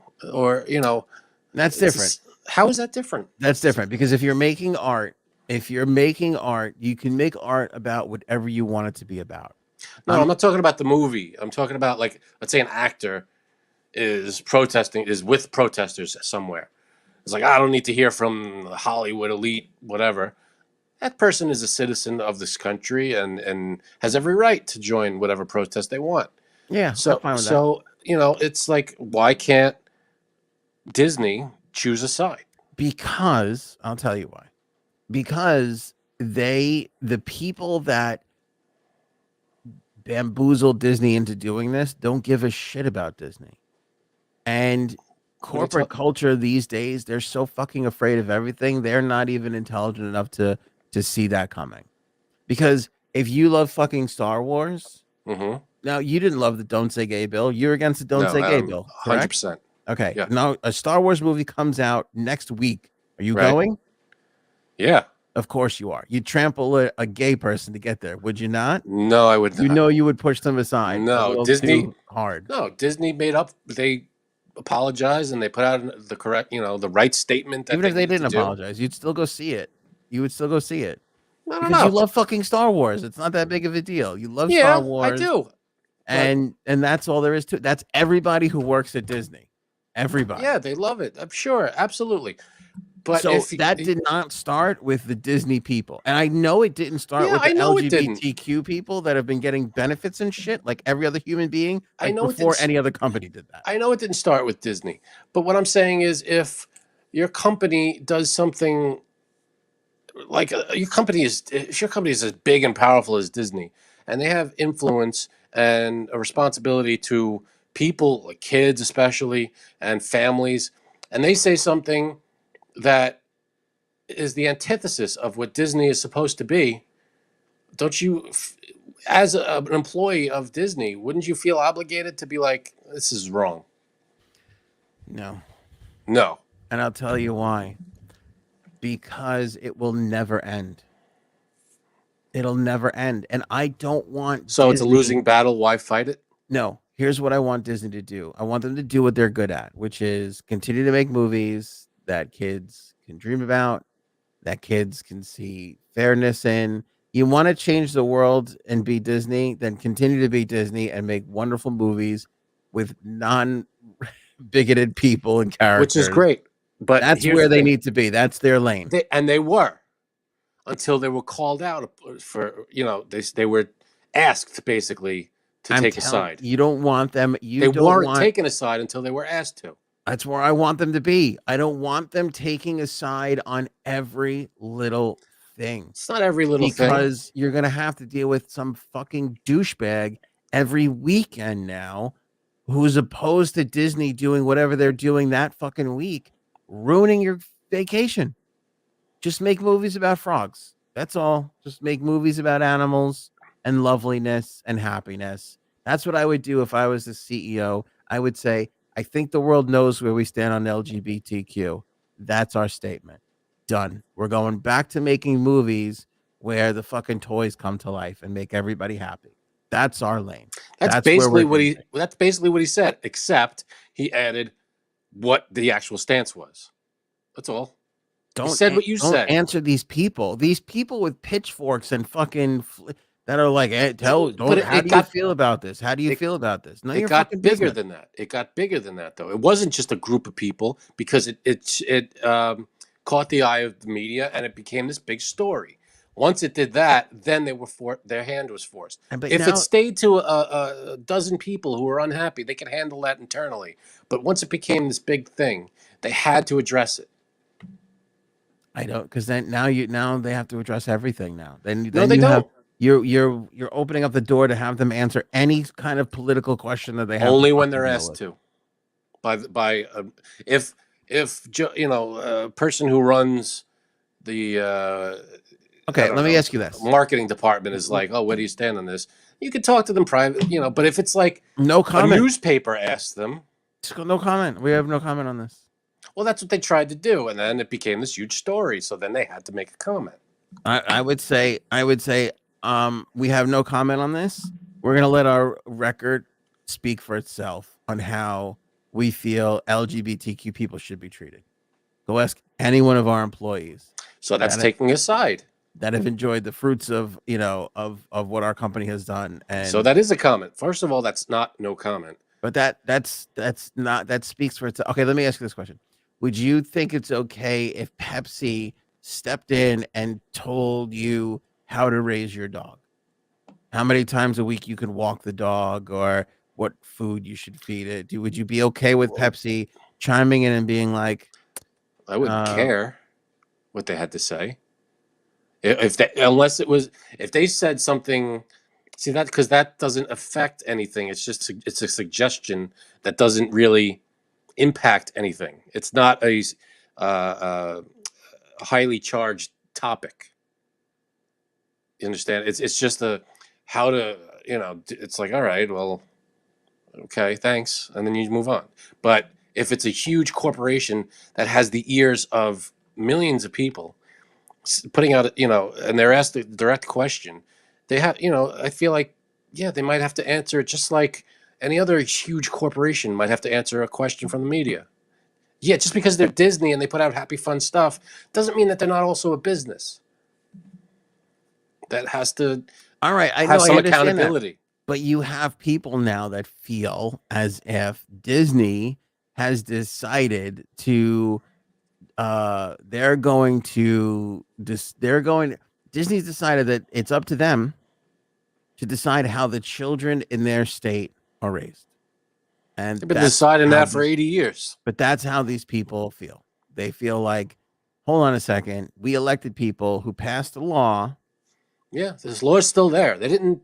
Disney didn't overturn a law. Right, but now basically they're taking it as Disney is saying that they know better than, which in this particular case I agree with, but I still hold the point to be true. They're saying that they know better than how to raise their children than their own mom and dad. Sometimes they do. I don't know. What do you want from me? I don't think they do, and I don't think we should give corporations that much fucking power. No, but it's not about power. It's like, all right, if you don't agree with what Disney said, then you don't agree with what Disney said. Just like, they took a side. If it's not your side, then I don't know what to tell you. You don't have to go there anymore. Well, I'll tell you this. Side is important, because when I go down to Disney next time, and because I can tell you this, my wife and I have been pricing it out. It's going to cost me and her $7,000 or so to do that. Side is exactly where I'm going to put a fucking baseball bat if one of these pieces of shit is in any way, shape, or form slowing down my day. They're just going to get a baseball bat to the side of the fucking head. And I'll tell you this, if I don't have a baseball bat, it's going to be a fucking princess wand.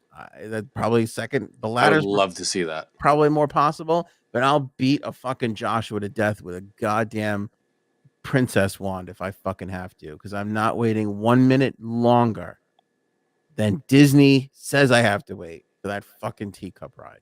And anybody else gets in the way of that, it's going to be problems. Just so we're clear here, Anthony is not threatening someone with death. This is all joking. I'm threatening Joshua with death. No, that's not good. Doja Cat Frank brought back the Mexican pizza. Let's all rally around that and celebrate that. What is the Mexican pizza? Mexican pizza is a Taco Bell item.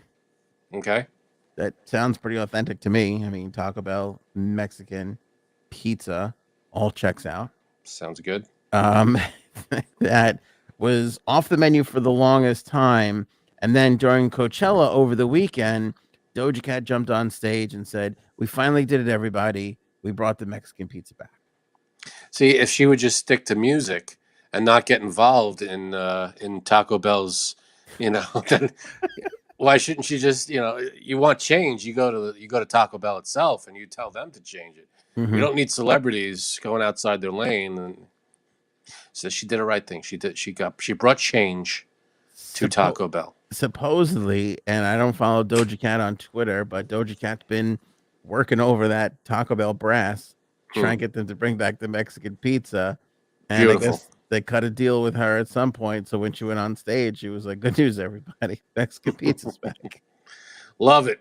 You see, when you have power, you could influence a little more, and that's what she did. She used her power for good. She brought back the Mexican pizza. I can't wait to try it. I don't think I've ever had it. No, and I would love to try it. First of all, I'm against this. I'm against Frank. I'm against Doja Cat. Okay, I'm not falling for this bullshit. Why? Because let me tell you why. The Mexican pizza is nothing more than every other item that they have on that menu, just shaped differently. That's all it is. It's still a tortilla. It's still meat and cheese and lettuce and tomato and sour cream. Okay, that's all it is. They literally they didn't do this. Should we do this? No, don't do that. Oh, whoa! You don't do that. We got a whole different thing here. Is it spiced different? Is there something else that we're missing? It's nothing different. It's just an opened up taco. Somebody in Twitter goes, "We literally have to do nothing, and we'll have this, or we could keep saying no." And then they go, "Well, I don't get it. Let's just say Doja Cat." It saves everybody a step. How do you even wrap that thing? You put it in a box, pizza box? I guess they need a little box. Maybe they had to order some boxes. Yeah, maybe they had to do that. So it's just a taco. Just a flat taco. Don't do that. I'm looking up Mexican pizza. Yeah, they have a little thing. It's a person like this, and then they're like this, and then this part is a circle with a big slash through it. Don't do this. And it's a Mexican pizza, everybody. Wow! As soon as I wrote taco, the second thing was Taco Bell Mexican pizza. It's a big thing. The world. No, all right. It's kind of different the way it looks here. Yeah. Okay. How? Can I show a picture or no? Yeah. All right. It's from Taco Bell's site, so it should be fine. If it comes from corporate, it's fine. There's 2 layers there. Yeah. There's all meat underneath in that first underneath layer. Correct. And then it's a little blurry, so it's right. You got sour cream cheese, tomatoes, and it looks like some kind of sauce, probably a hot sauce or something on the outside. Now, if you folded that, it wouldn't really be a taco because you got an extra tortilla in there, and it looks like there's a lot of meat and beans. Okay. In that first underneath layer. You let me know when you're ready to hear that you're wrong, because I'm ready to tell you.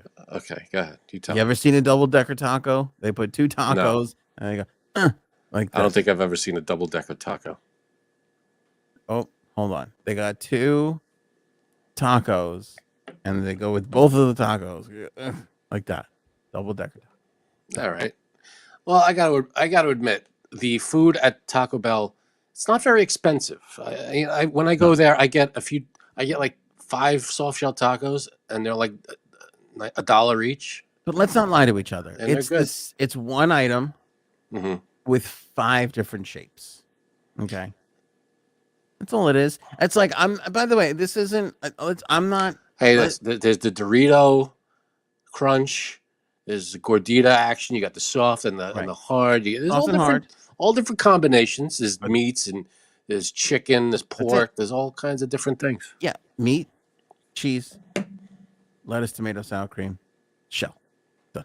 That's it. Well, then there's beans. There's rice. There's all kinds of different things that you're missing. There's a couple of different things, but there's all the gordita and the burrito it's the same thing and the taco. It's all the same fucking bullshit. It's the same thing at McDonald's. Yeah. Burger, bun, tomato, lettuce. But that's it. It's like, and then what else do you want? Well, you go to a pizza place and they go, what do you want? Do you want a chicken roll or do you want a chicken slice? And it's like, asshole, it's the same fucking thing. But you still have a preference. Rolls one up a little bit more. You still have a preference. So, all right then. It's just that we're all sitting there. Oh, the Mexican pizza. It's like, oh, we got a calzone. It's a fucking calzone. I've seen it before. People are allowed to like things. Why can't you just get on board and say this is a positive thing that everybody seems to enjoy, and everybody's happy that it's back? No, you got to see something good, and you got to shit all over it. I'm happy for Doja Cat. I'm glad. All right, good. And you're happy for people who apparently love the Mexican pizza. They love Taco Bell. I like Taco Bell. They have good stuff every now I and got to then. be honest with you. I mean, I enjoy Taco Bell too, not as much as I enjoy like the better taco places by me, but there's people that are far too excited about the McRib coming back every single year. I mean, far too excited. I'm still unclear on what brings it back. Is it just a whim? Some guy goes, "You bring it back now," or is it like every year at this date? I don't. Have we nailed down what brings the McRib back? Yeah, it is a certain date every year, and I think they just try and create this urgency, and most people just fall for it. It's like the Shamrock Shake. I mean, we know that comes back every year at the same time, but it gets some notoriety. Yeah, I don't get it. People are excited about the Mexican pizza. Look, hey, if it makes you happy, I like Doja Cat, so I'm excited. But you know, maybe there's something else. I get it, but maybe there's a different flavor to it. There's a sauce on there. I'm not really familiar. It looked like some red sauce. Maybe it's a different flavor on there. Yeah, it's the sauce. That's what it is. I hate you. What, are you just gonna believe everything they peddle to you? Is that it? Yeah. What the hell? What else? You're just gonna believe the hype? What else am I gonna do? I mean, it doesn't even look like the cheese is melted. That seems like a prerequisite for pizza, having some melted cheese. Aha! So it's different than a taco. Melted cheese. I don't know. Leave me alone. What the hell is Poundtown, and why are we going to Poundtown? What is this? All right. This Zillow listing went completely viral. Okay. Where it was this home in Onalaska, Wisconsin. Okay. So Onalaska, Wisconsin, they list this home for sale, and it's one of these like you know how they have those like signs up in the house where it's like you know home is where the heart is. No. You know, like that kind of bullshit, like, and it's all just nonstop, you know, like something you get at like Home Goods just to hang in your house. It's like a generic saying on the wall. Yeah. And then it's like, oh, you know, I like the new one where it's now like, it's like, oh, kitchen, you know, like we have to label the rooms, like, oh, kitchen, you know, like that kind of bullshit. Right. So here's the there's the house, right? Okay. Yeah. And then you look over here, and there's the welcome sign. Okay. And there's the pillow that says our nest on it. It's nice. Looks like a nice setup here. This kitchen is for dancing, is the sign in the kitchen.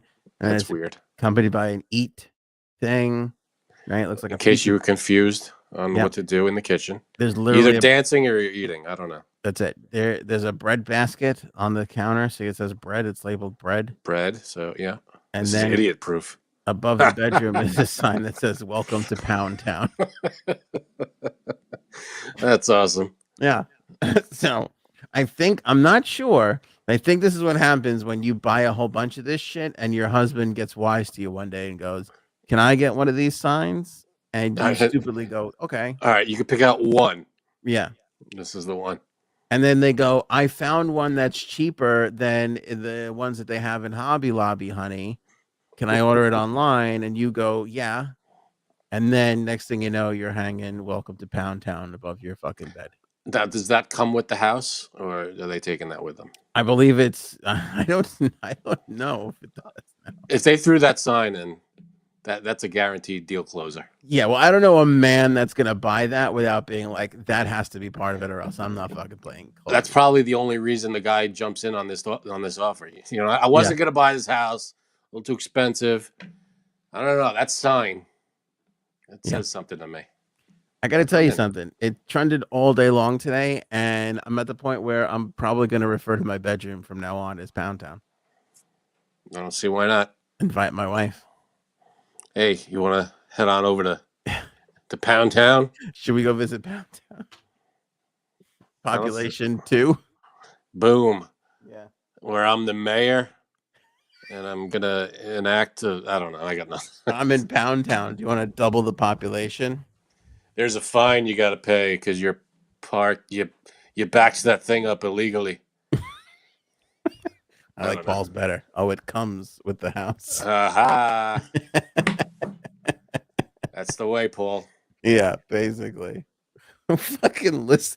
What real estate agent doesn't go to their graphics department like, hey, could you Photoshop this out before you? It worked. Look at the place went viral. I'd be surprised it wasn't sold already. Yeah, it is kind of genius when you think about it. Fucking Poundtown. And I'm sure that sign now, people that probably is selling like crazy wherever that you could buy that. I don't know. Yeah, I don't even know. I mean, who would sell that? That's got to be a custom job where the guy literally had it made himself. I think we got a new T-shirt for our store. Welcome to Poundtown, or I'm the mayor of Poundtown. Mayor of Poundtown. And that might be our next T-shirt. I don't know.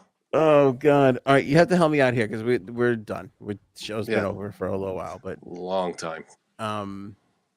And I keep wanting to shorten the shows up, and Frank goes, "No, let's go longer. Let's go longer." No, you keep wanting to shorten the show, and I go, "We're gonna go 2 hours at least." You know it. We drag this. You wouldn't give up on the Disney points, so we had to. If I give up, you win. So we can't have that. Can't have that. All right. So I said this thing to my wife before, and I could not stop laughing. And it's from a movie, and I don't know what movie it's from. All right. So we got the chat to help. What is it? Okay. Yesterday obviously was Easter. So I went out and got some stuff, obviously for the family. We had some treats and such. And my wife loves Linzer Tart cookies. So I got her a Linzer Tart cookie. I got like donuts and pastries and all kinds of stuff. So we've been arguing because my daughter is basically doing everything that my wife does. And my wife is not enjoying it. And like the biggest problem in our marriage, my wife and I, is I will put food in the refrigerator and she will eat it. Like I have no How is that a problem? That's a huge problem because it's like if you and I order a dinner, right? And I have some leftovers. Yeah. I put my leftovers in the refrigerator. Here's the difference. We would be in that situation. We would be roommates. In this situation, this is your wife. No. If we each put a half a plate of leftovers in the refrigerator, and I open the refrigerator up, and both plates are gone. Okay, that's on you for not eating it soon enough. Well, that's what she says, and this has been the biggest problem in our relationship. So anyway, I of course had a black and white cookie yesterday. Looked at the cookie. It was delicious. Oh my God, so good. Love those. Maybe had a cupcake too, and then maybe polish it off with a half a donut. Who's counting, Frank? It's Easter. You know what I'm saying? What are you complaining about? So I go downstairs this morning, and she's sitting by the box. She goes like this, "Come here." And I'm like, she's gonna yell at me because I ate too much, which I ate too much yesterday. She lifts the box open, and she goes, "Look at this." And inside, I look at my daughter has completely licked all the powdered sugar off the Linzer Tart cookie. And has bitten the edge of the cookie all the way around. That's gross. And put it back. But literally, like there wasn't a speck of Linzer Tart cookies. They're covered. I love them. The soft with the absolutely. Licked all the powdered sugar off of this Linzer Tart cookie. It is powder sugar less. Gone completely. Right. My wife looks up at me and I look at her. I go, how does that medicine taste? Your own flavored? And could not stop laughing. And that is from a movie, and I can't. How does that medicine taste? It doesn't sound familiar to me. It's a fucking movie. Oh, it's nothing I've seen. How does that medicine taste? Your own flavored. Your own flavor. That's a good one. It's hysterical. I mean, I give myself credit for pulling it up. It's funny enough to do that, but I can't take credit for creating it because somebody has said that. I've heard that before. How does that medicine taste? Your own flavored. It's not bad. It's a good one, but it doesn't sound familiar to me. It does not. If anybody in the chat knows what that's from, that's a good one. I like that. What the hell? As you keep saying it, right? It kind of sounds familiar again. How does that medicine taste? Your own flavored, I bet. Something like that. I feel like it's a recent movie too. It's not that old. It's not that old. Excellent. While you're thinking about that, I'm going to address Aussie Annie's question of, is there lettuce on the Mexican pizza? There is not, according to these. Well, let me see. No, there might be. I have to look at the picture again. No, there isn't. Fucking Doja Cat. Give her credit too. The name's good. I don't see any lettuce on that. Yeah, I don't see any lettuce on there too. No lettuce. Which, if you're gonna put tomato on something, you got to put lettuce on it. The lettuce and tomato, They do go together, but that's not always the case. fucking peanut butter and jelly. I don't think it was Batman Begins, Robin. That doesn't. How does that medicine taste? Your own flavored? It's a fucking funny. It's a good line. It's fucking great. Ugh. Even she, and as upset as she was fucking laughing at it because I couldn't stop laughing. Wait a minute. Was that Saturday Night Live? Was that like a Weekend Update line? Was it? Was it from? Oh, everybody's saying The Office. The Office? Oh my God! Was it The Office? I need to know this. I need to know the scene because I love The Office, and How does that medicine taste? Your own flavor. It does sound. Did Andy Bernard say that? Now that people are saying The Office, I'm starting to hear some things in my head. I don't know. It's from The Office. Jack me off from The Office. Paul's got it right. It's Batman and Robin in Poundtown. Right. Coco Yearwood says The Office. Bird says The Office. It was Andy. I knew it was Andy. When did he say it now? I gotta fucking remember. I can't remember. Oh, it's a GIF, says Jack. There's a famous GIF apparently of it. Oh my God. I tell my wife she's gonna be so upset. That's funny. We've watched that show 1 trillion times. We should have known that. You're an idiot though. Gone with the Wind. Frankly, my dear, how does that medicine taste? Your own flavor. Oh shit! Good stuff. Good show, Frankie C. Oh, you too. Speaking of good shows, check the date on the next episode. When the next episode should be coming out. Mm-hmm. That should give you all a little taste of what's to come. Right. Yeah, the next show gonna be a doozy. Mm-hmm. Yeah. Mm-hmm. Poseidon Adventure. Love that movie, by the way. No, now I gotta Google The Office when Andy said it. I feel like I can remember Andy saying it, but now I can't remember the context in which it's around. But anyway, appreciate everybody on this episode. The members continue to grow. We had our first members only show. We're always growing our members. Saturday. Who just joined this episode? We were celebrating them. Pammy? Oh, way up in the thing. Let me see. Yeah. I can't scroll back far enough. Yeah. But way up in the thing. We got a new member today. We appreciate that. Thank you. Love that so much. Keep joining because, again, if you want to keep us around for the long haul, we need to build up our memberships tremendously. This way, basically, we can't be affected by shitty fucking things like Facebook who are knocking us out, and we're losing randomly, a lot of revenue that way. It feels like randomly because the show's been the same. Yeah, exactly. Yeah, everybody. Censorship, right. Frank. This is what happens when we live in a woke world. You know what I'm saying? All right. Well, fuck Facebook. I enjoy Taco Tuesday. Ooh, gotta do some tacos tomorrow. Now you got me in the mood. I'm gonna go get that Mexican pizza.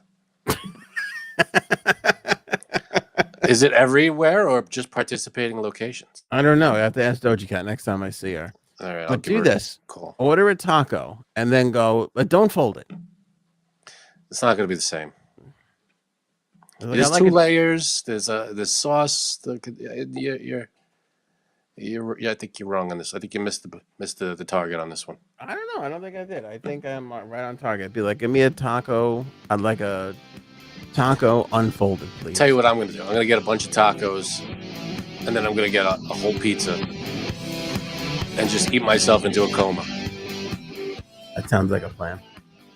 Can you put tacos on a pizza?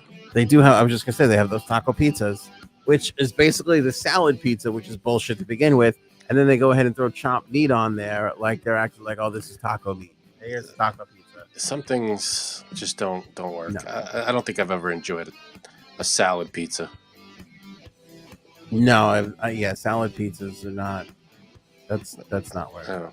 I love everybody saying goodnight. Up, Jimmy Coco Pop, Jimmy Rock. All right, we appreciate you guys. I'm with Jimmy Coco Pop on that one. Join up, become a member if you haven't already. We'll appreciate that forever. Absolutely. We'll stay around forever. Frank, J Sabs, Appreciate you guys as always, and Thank we will you. catch you guys on the next one.